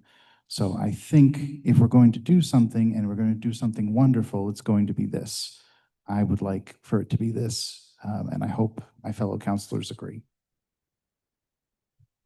Yes, Councilor Van Dover. I know that I had a turn, but it was a question to the solicitor, but I would like to ask a few questions to. We're in discussion. Okay, perfect. Thank you. Just a couple of questions on the contract and such. I just have a couple of questions. So, because there's a little bit of a discrepancy on some of the issues. What does the 15% cover exactly? Does it cover the tickets to get in as well as the food, or just the tickets to get in? Well, let's read it exactly so that we're all on the same page. Sponsor to receive 15% of ticket sales. So it's from the rides. So it's Not from the rides. Read it again. from the ticket sales. You have to get a ticket to get on the ride. Ticket sales, it excludes the rides. If you read the fine print, it excludes the rides and the food. It just entry ticket sales is what. There's no entry fee. Exactly, there's no entry fee, is there? Exactly. It's 15% of ticket sales. Ticket sales for, it doesn't say rides. Doesn't say rides, Sean. What they sell tickets for, the It doesn't say ticket sales for rides in the contract. It says we'll provide 6 to 7 family-oriented amusement rides. Does it say ticket sales for rides? Will somebody please answer the question? Does it say ticket Is sales for there a rides? suggestion you want to add to this, Councilor Peter? I would suggest that we don't, the place is packed every sunny day. It's already packed. I mean, what are you doing it for in the first place? That's what I would. So to put Councilor Peter But at I ease. think you're saying, I think ticket sales, if you, I mean, I could be wrong. We have to But- interpret the but if contract? you- Is that what we're saying? I It's not am very calculation, satisfied, as was the solicitor with just ticket sales, because I may buy tickets to go do the whack-a-mole or whatever you said, which that's a ticket sale. So it's just an entry and to It's get not an into entry, the no, the whatever you amusement just- park area. Why don't you make an amendment that says something that makes you comfortable? 15% of ticket sales for rides and games. And Sounds food? good. Go ahead and put whatever you want in. I can't say he's not gonna come back and be like, well, I don't want to do it, but whatever makes you happy, whatever makes you comfortable as representatives of the town, go ahead and put it in. I'm not. Do I have that in a form of motion from someone? Anyone? To make a motion to put in for rides and games as well Food. and food? Sure, I'll make a motion for that. I'll second. Motion Okay. made, seconded as an amended motion. Sorry? 15% of gross is what we're saying. Yeah, sure. I mean, All gro- however you want to word it, 15% of gross. I'm not a contract writer. I'll withdraw my previous second and. I'll withdraw mine and go 15% of the gross sales, right? And ticket in entrance tickets to be paid, Gross of everything. gross across the Gross board. Encompasses everything. Okay. And Okay. of course, this is on the honor system with the Connies, right? Of course, naturally, right? No, we're not gonna look at the books or anything. They'll be in the other side of the world before we ever find out how much You we can made. vote, you can vote no. if you Okay, wish. So there's amendment on the table that we'll get to. okay. after And I will second it. Michael seconded that, Mike Mary. Niemeyer, Councilor Niemeyer seconded. Okay, so, I just want to make a comment though, in response to that. Councilor Petrie, you really shouldn't disparage a family-owned company like Rockwell Amusements. Go Google them and see that they're a family-operated business. And they've been around for a long time and they work all throughout the state of Rhode Island. They're local. They're not some out of town. They are a Rhode Island company. And you're insinuating that they're gonna like not pay you. I just think why do you make slanderous They remarks have, like that? what's the deal? They're gonna have guys sleeping on the beach? What, is that what they're staying overnight sleeping on? Guys sleeping on the Please. beach. Okay. Again, Is that what they're doing? no, you are approving them to have a trailer for them to sleep in. We're- Yes. We're providing a trailer too? No, you're not. Oh, Councilor Vandover has the floor. is that property zoned? Councilor for Peter trailers? does not have the floor. I'm okay. learning more and more as we go on. I'm getting. The second question I have is the agreement is with Rockwell Amusements and Promotions, Inc. / New England Rides and Amusement, Inc. By the major clause refers to New England Rides and Amusements, right? It's unclear whether both entities are jointly liable, whether one is merely a trade name or whether only New England Rides receive the benefits of the excuse clause. I know it's legal jargon garbage, but it's just to make sure we're For instance, covered. the name of my restaurant isn't Seafood Haven, it's CCJR LLC. So a lot of people have a name, and you can ask the solicitor to change some wording if you're not comfortable. If we- I know them as Rockwell Amusements. They obviously have a corporate name, New England Rides and Amusements. Okay, Solicitor Sarah, sorry, Turned it off. There's a motion and a second on the floor. Should we vote on that first and then move? yeah, on? because I have a few things that I'd like to, Okay. I think we're gonna need to vote. Amended motion is first, that the contract be amended to be 50% receipts of the gross.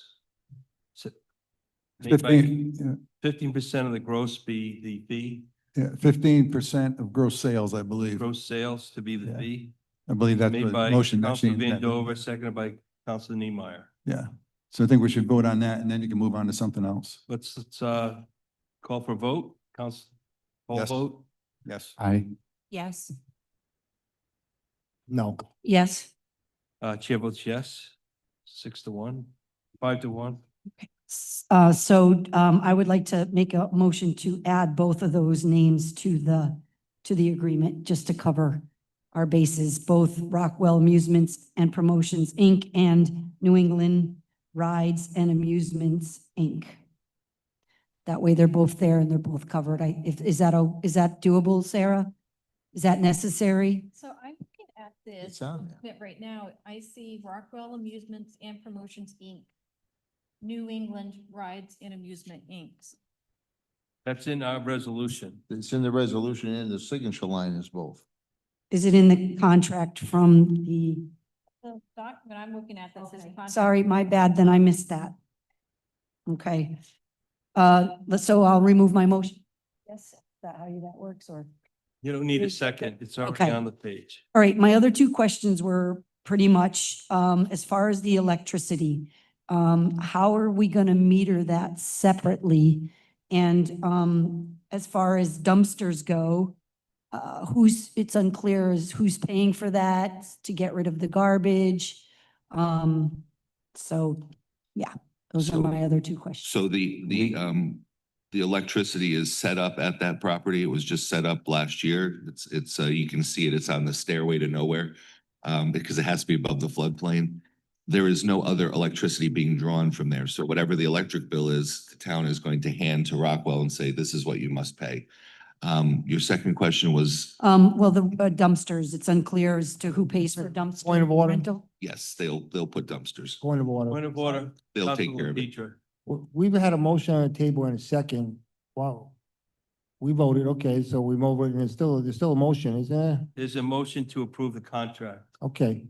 Now, shouldn't the discussion be just the town council? The questions are from the town council to the, We should be, to the shouldn't manager. just the discussion just be with the town council? I'll ask the solicitor. I would say. Because we don't have the rec board here to defend their ideas. It's just Chris Duhamel being what he usually is. And I hope, Chris, someday, when Caswell's sitting, you're seeing it over there, that he gives Dupree Engineering the same consideration you're giving him, and I know he will. I know he will. La Petra Architecture. Won't be whatever you me, need. won't be me. I don't run that. I don't play that game. So we're asking questions. The council's asking I'm questions. asking the to solicitor, understand- once we have a motion and we're in town council discussion, do we continue to ask questions? Point of order, Madam Solicitor, can the council ask questions of the contract under discussion of a motion to approve the contract? I think you can. Thank you. Council Van Dover? Okay, so the other one was the dumpsters. I'm sorry, I didn't hear your response. So whatever the town, so as I had expressed 2 weeks ago, if you approve this tonight, then it has to go before the licensing board.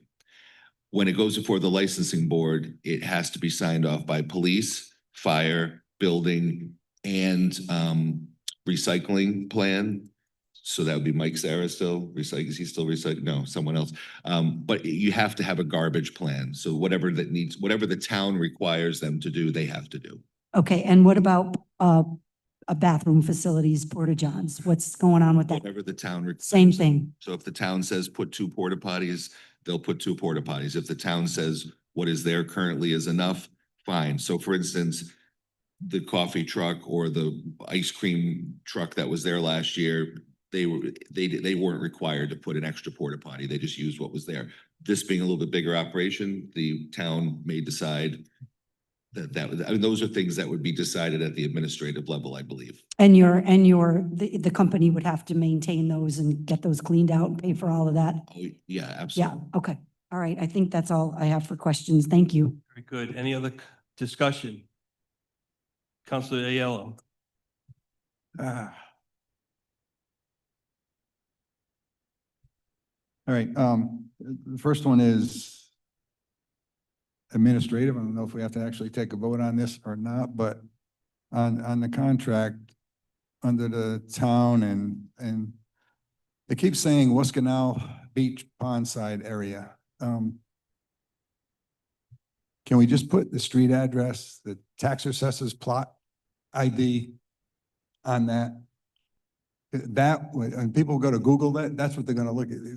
Wascana Beach Pondside. 302 302 to 308. 302-308. All right, street, that's the street address. And then the tax assessor's map, and that's administrative. I think we'd probably do that without a vote, I would think.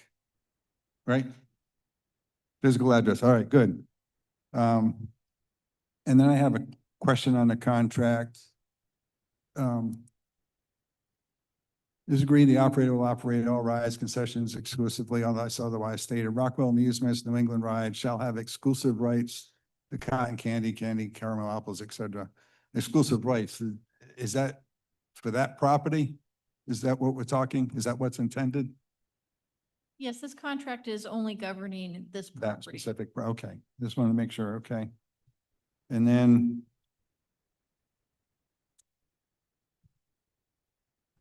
I had communicated with the manager on a couple of questions too, and one of them was regarding the revenue and about how much revenue would be essentially lost by the town by not using it as a parking lot, which was one of the original intentions of the lot.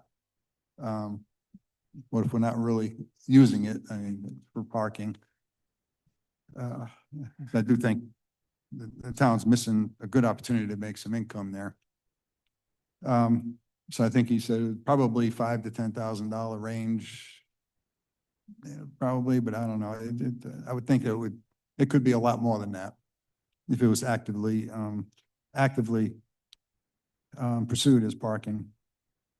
And I asked that in reference to, instead of using a percentage of the sales, what if we just ask a $5,000 or $10,000 flat fee? I mean, I'll be up to the council. I don't know the council's flavor on that. I could go either way on that. 15% of gross sales, I don't know, the first year. Or a flat fee.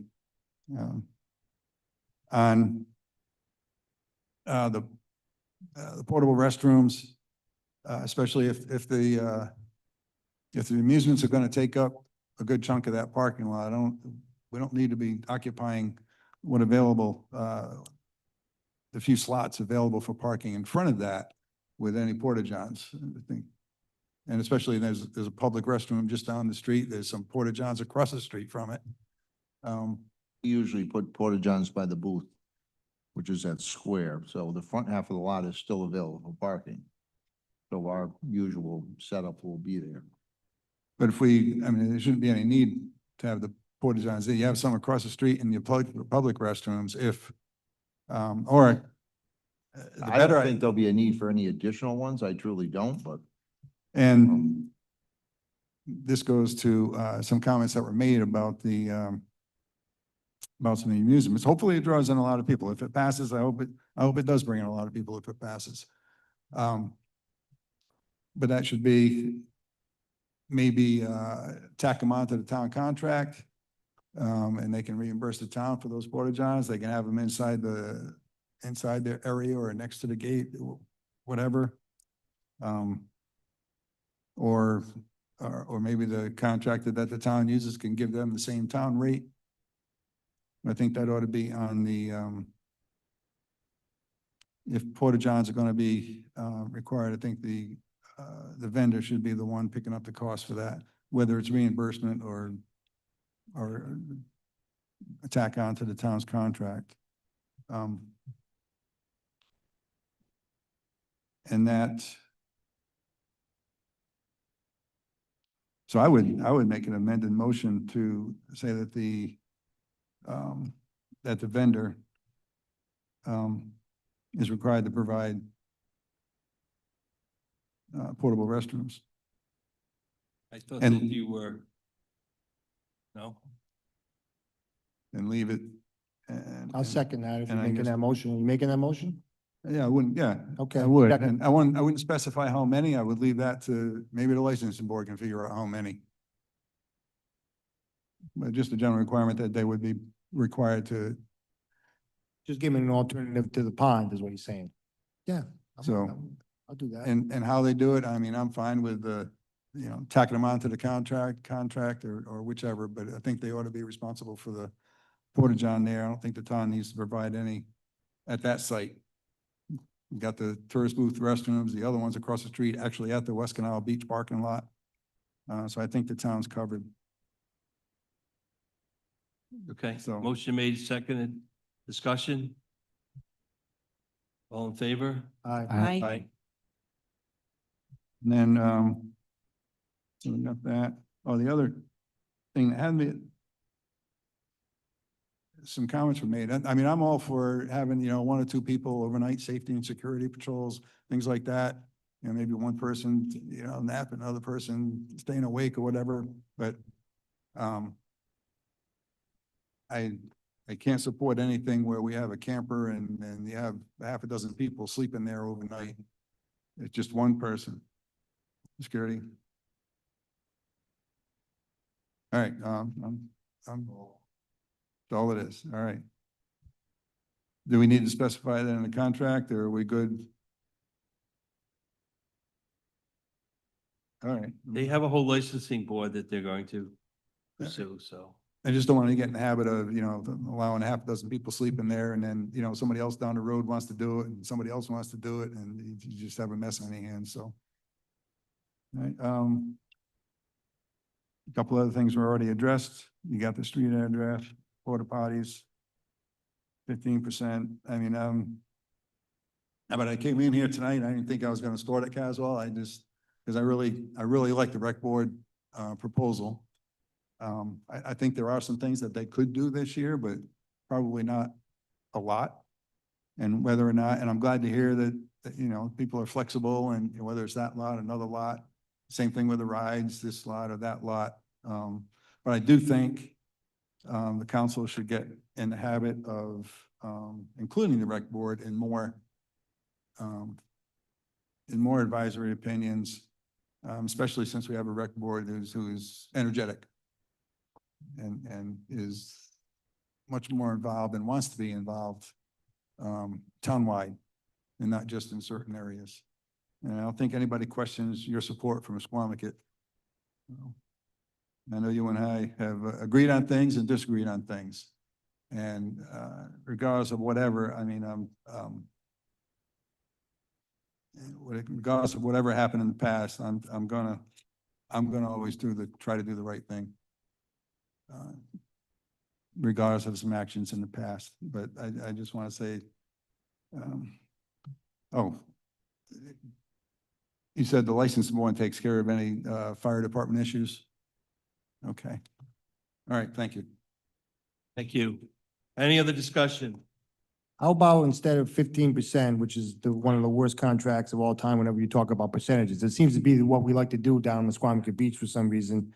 We used to get $5,000 in property taxes. I mean, we just came up with, we spent $1.6 million in that property. We have another property for $3.2 million. We have millions and millions of dollars of property on the busiest beach in Rhode Island, and we're gonna walk away with $500. This is an epic failure for the town.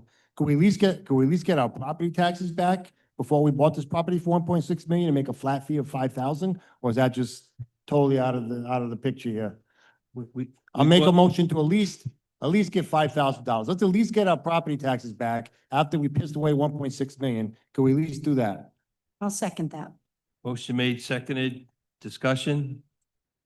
Council Healy? For clarification, are we looking for a flat rate of 5,000 in addition to the 15? No, just I'll just take 5,000. I'm so desperate to get a penny. I'll just take the 5,000 and be happy with that. They can keep, if they make $1 billion, I hope they keep 15% of $1 billion for themselves. Are you? I only want $5,000. That's all I Are you want. looking for that as an upfront payment?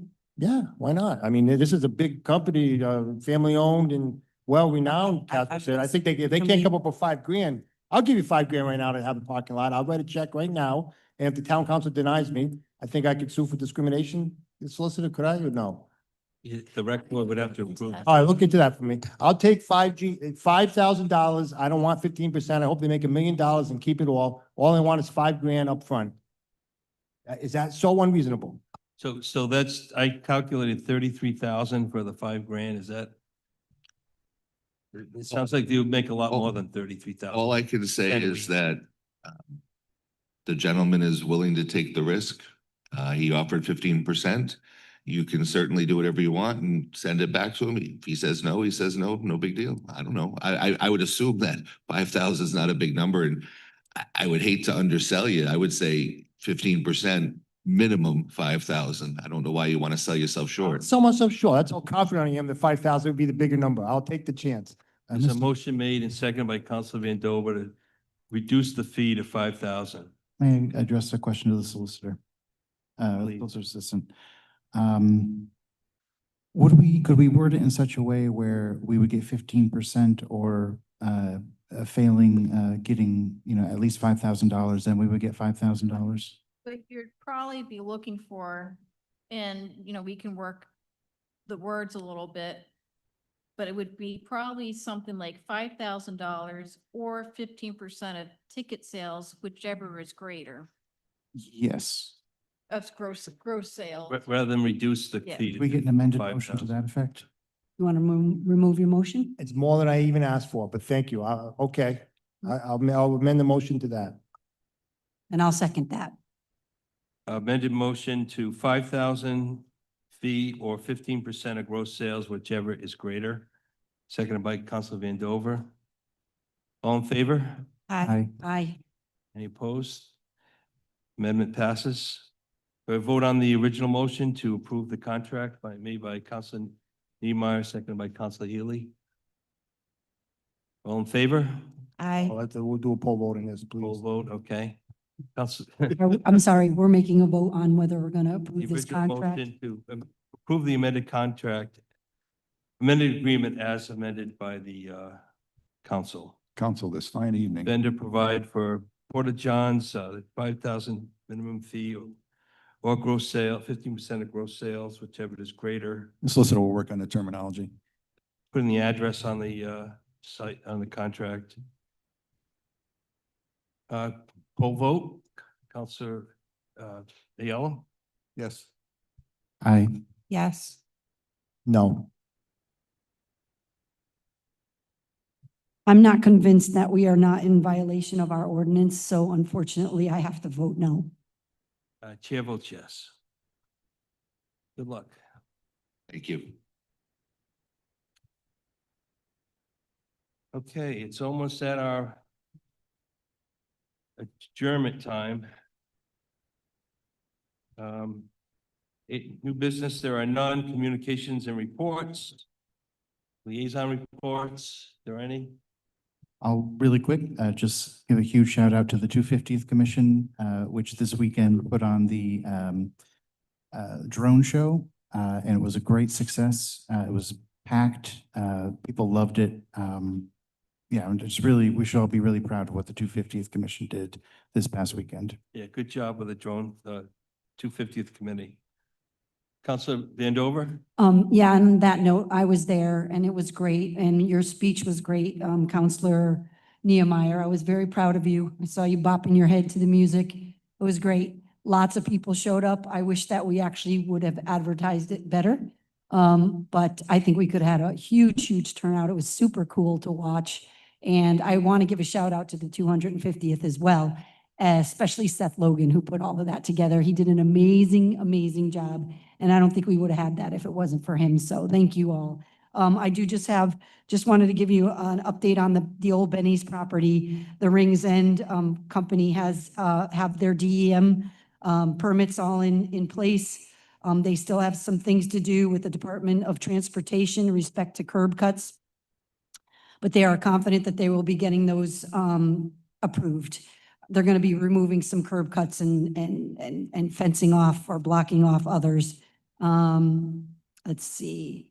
They are going to be actually employing, for anybody that wants to know, full-time employees, 6 to 20 people, and they're going to offer benefits. There'll be part-time help offered in the summers, profit sharing plan, and paid vacations, holidays, family, and they're a family-owned lumber yard. We are their first lumber yard in the state of Rhode Island, so kudos to us on that.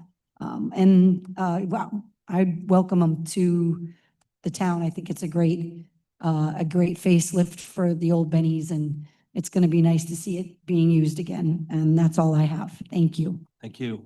Any other reports?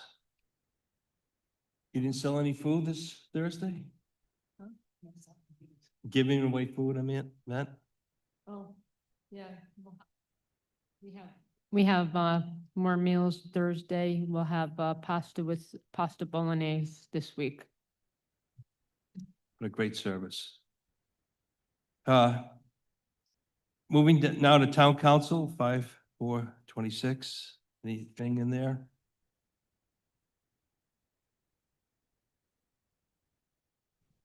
Yes. I would just like to bring notice to the recommendation of the Westerly Harbor Management Commission regarding our rights of way. I think that we should maybe have this discussion. Again, kudos to them for a letter well put together here. And I just wanted to make sure that the letter was mentioned, and maybe figure out what we're going to do to help them out. Thank you. Yeah, I was at that meeting, as was Councilor LaPetra. There was a 2-to-1 vote to move this forward. And you were there. God, Harbor Harbor Management. Management in Oh, April, just to widen the access for the emergency. in March, vehicles? sorry, March 26th. All right. Any other items on the town council report? We have hit 9:30. I'll make a motion to extend our meeting past 9:30. By Second. 5 minutes? This is You guys Alex's have to go birthday. into executive session. There's a litigation matter. Oh. I'm sorry. I'll vote no. All in favor of extending it to 10 o'clock? Aye. Aye. No. Chair votes aye, 1 no. Councilor Aiello has left. Town manager? Report, sorry.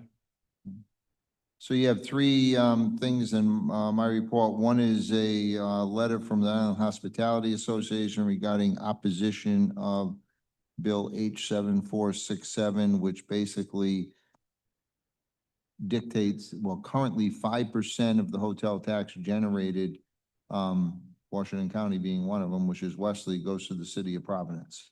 It's to put that, opposition to the bill is to put that tax back to the community in which it came from, which would be Westerly. So they're asking for support and opposition to that bill. I think the bill is held for further study, so I don't know that we have to consider it. But if it's not and you want me to put together a resolution, I certainly can. If that's the direction of the council. It puts 5% back in our coffers to Washington County, as well as other communities in the state. Second notice was a report, third quarter ending with finance director. And then the third item is the letter from Dale Faulkner regarding the congressionally directed spending line items, which was requested by Councilor Niemeyer, which I had already shared that with him prior to this meeting, but I'm putting on the report to share it with everyone. That's all. Thank you. Anything on that? Councilor Vandover? I would just like to make I'm actually working on doing some type of resolution for that, Rhode Island hospitality. I agree, our 5% should be staying right here in this town and not put it in some account somewhere that we don't even know where it goes. We make that money here, that money should stay here. So I'm going to be putting together a resolution for that, for the town of Westerly. Thank you. Any other questions? Hearing none. Town solicitor? We have no report this week. Thank you. Town clerk? I'm going to address the solicitor. There's no Not yet. report. Just on the town council report, I just want to state that there were 2 election bills that passed, but I want to state that primary day is going to be September 9th. It's a Wednesday. Yeah, I forgot about that. On the, I forgot what report it's on. They passed, Mary, you might know, the bill for the mail-in ballots. Do you have the number there? Okay? That passed. Still hasn't done a good job of defining what a disabled voter is. It still seems to be a self-attest. Anyone who wants to can just self-attest that they're disabled with no proof, no doctor's report, no social security disability. All they have to do is say you're disabled and you can have a mail-in ballot. I guess we don't want people to go to the polls, and we will make it as easy as possible in Rhode Island to cheat. So, that's something that we passed in Rhode Island, so, I guess it's gonna be another blue year here. You can add that to, agenda referrals if you wish. Is that all, Madam Clerk? Yes, thank you. Agenda referrals and backlog agenda items. Council Vandover? Yeah, I want to ask the solicitor. There was an Omavite. Mr. President, I'm leaving physically, but Oh, I'll you stay with you leave. guys and I'll stay with you in spirit. Okay. Thank you. Have a good night, Bill. There was an OMA violation sent to the Secretary of State against the town council regarding the canvassers board of appointments from auxiliary to full without going through the proper channels. Do you have a status on that? I'll look, Your mic was off. oh, sorry. I do not have a status on that. That has not been assigned to me personally within the office, but I can look into it for the next council. Thank you. So I can answer that. Bill Conley is aware of it, and he was preparing a response. Last time I talked to him when it came out. Thank you, Sean. So the Republican Town Committee filed this and their Secretary of State is in receipt. Correct, that is correct. And So they'll Bill be- was preparing a response, and his plan was to go over it. He's at a school committee meeting tonight, and couldn't be here, so I'm assuming it'll be at the next meeting. Thank you. Back to agenda referrals and backlog items. Any to add? Request of town manager by town councils. Council Healy? I had a jet referral, I'm Healy. sorry. Go ahead. Council Healy? Can we please take that rec proposal? And would you mind getting with staff/board and maybe they can come up with what we would be looking at fiscally if they can put together, you know, how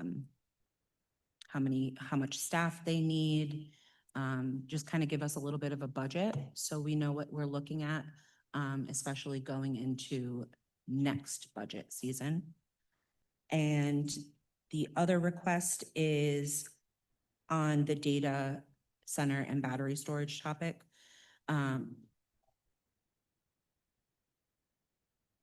Correct.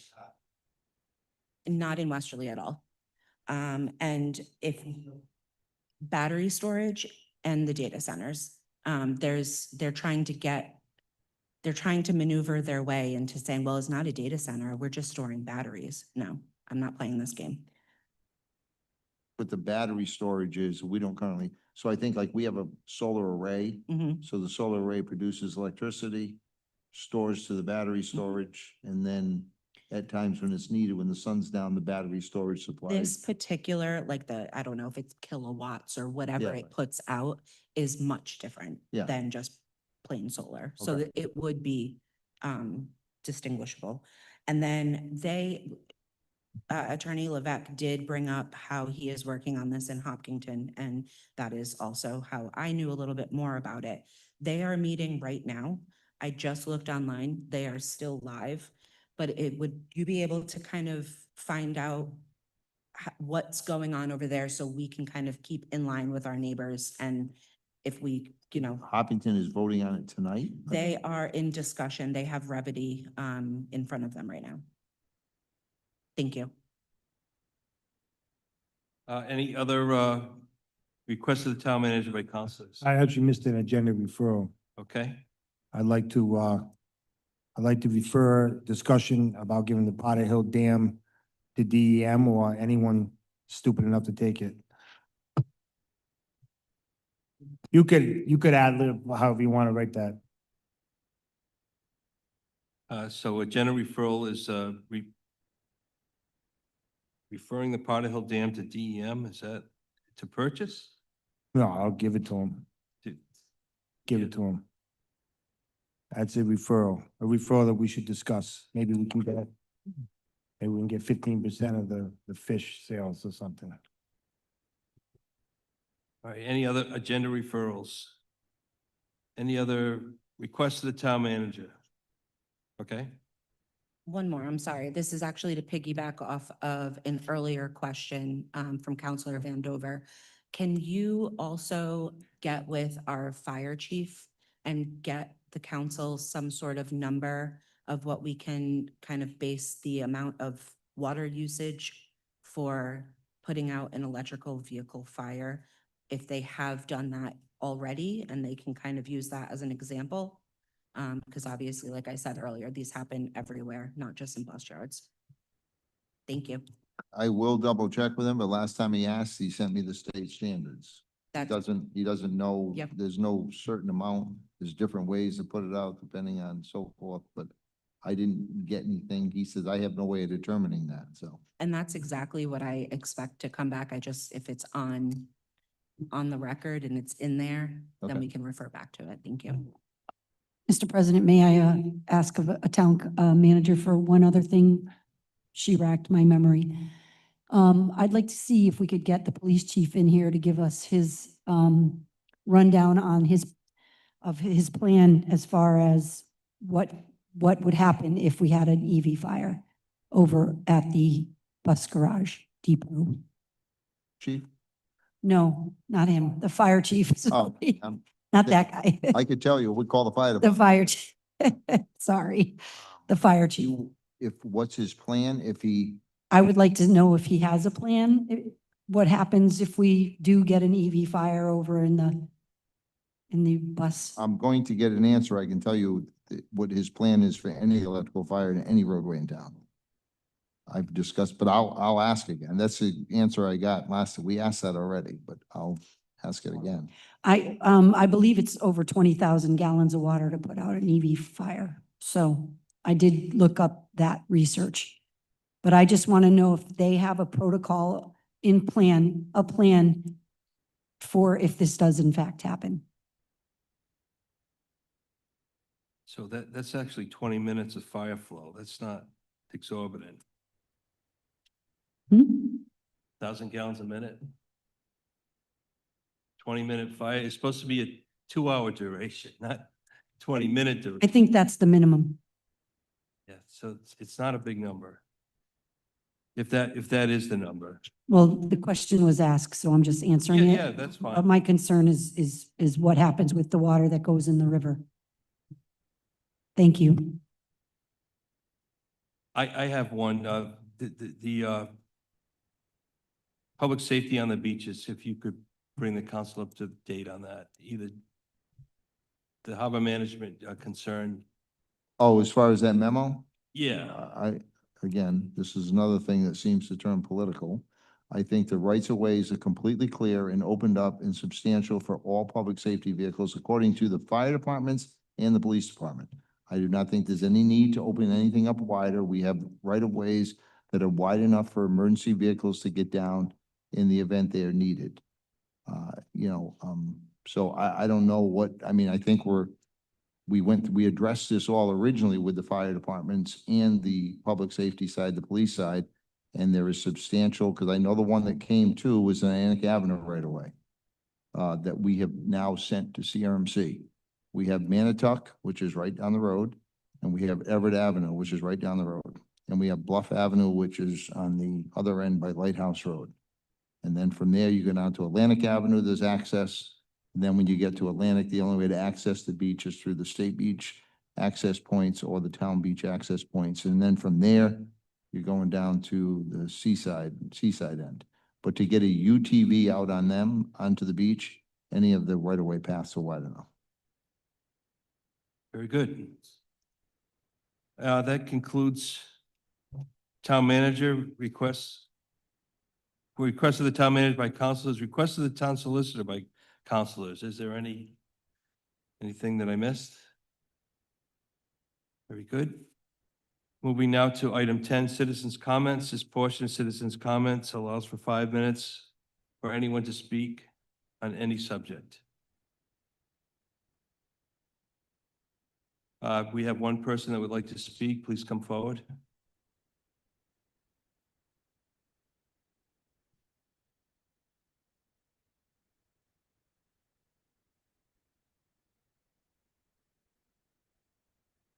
Good evening, everyone.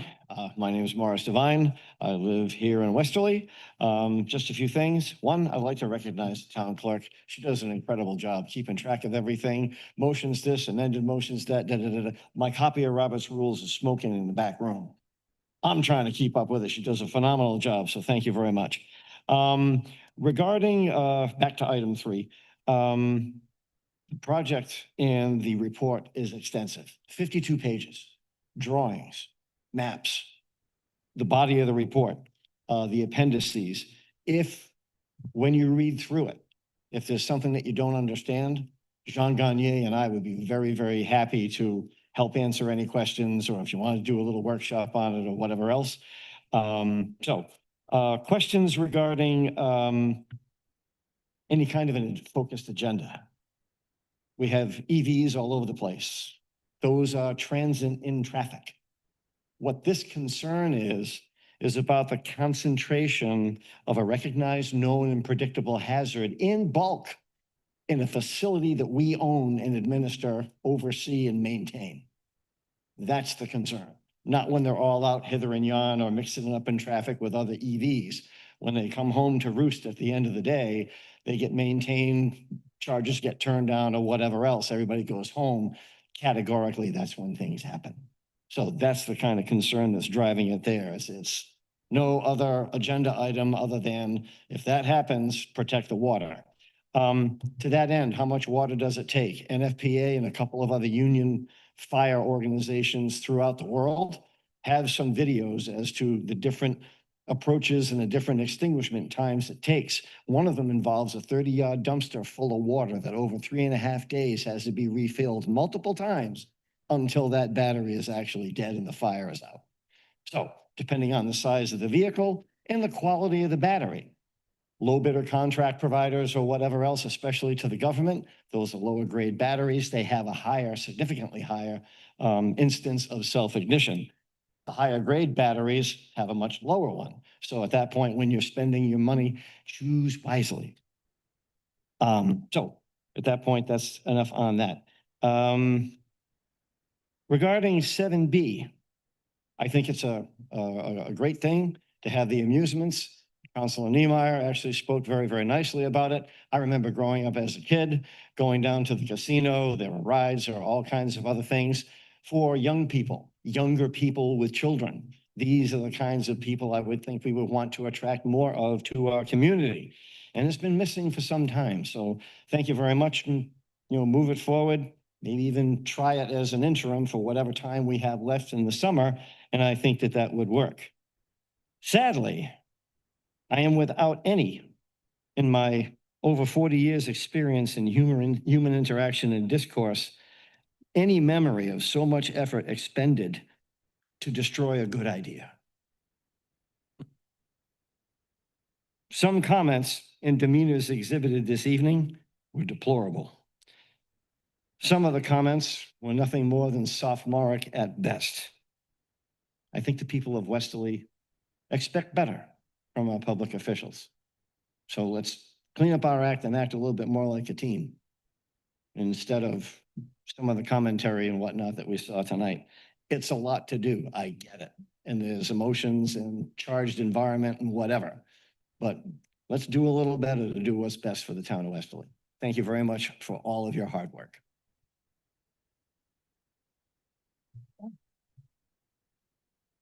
Well said. Thank you. Council's response. Yeah. Councilor LaPetra. Rick, unfortunately, it's a terrible idea. And the fix was in, as usual. So, terrible idea, we're gonna do it. And in 3 months, everybody will realize it was a terrible idea, but it is what it is. Any other comments? Okay. I would apologize for that turning into such an escapade. I don't think it needed to go personal. I think it needed to stick with the facts The facts will always set forth the proof of what you need to get to where you want to go. So I don't really, I don't approve of the personal attacks. I think I have to agree with you. It's a little sophomoric. Anyway, thank you for your information on the EVs. And the point being that it's not about EVs per se. It's the amount of water and the chemicals that needed to get used in order to put it out, and what happens with that water and where it goes. Thank you. Thank you. Counselor Niemeyer? I'll echo some of what Counselor Vandover said, and I'll also second your praise of our town clerk. Thank you. Very good. Any other comments? Hearing none, moving on to possible executive session. We'll need a poll vote to go into executive session. Under section 4246-5A2 litigation, Samuel Carroll and Joan Carroll versus David B. Thompson in his capacity as tax assessor for the town of Westerly. Motion to enter executive session?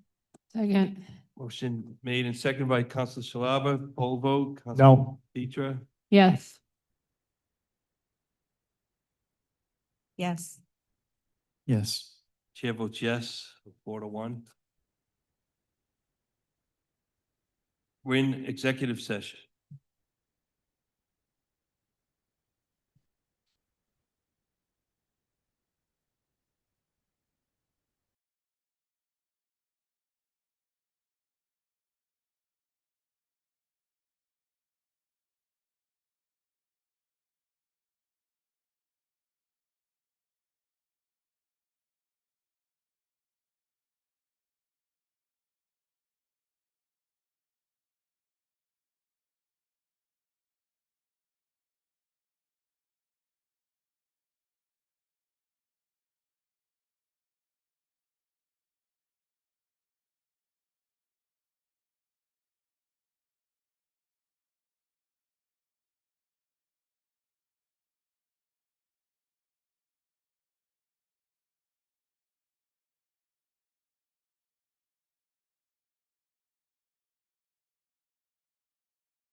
Okay, we're back in open session.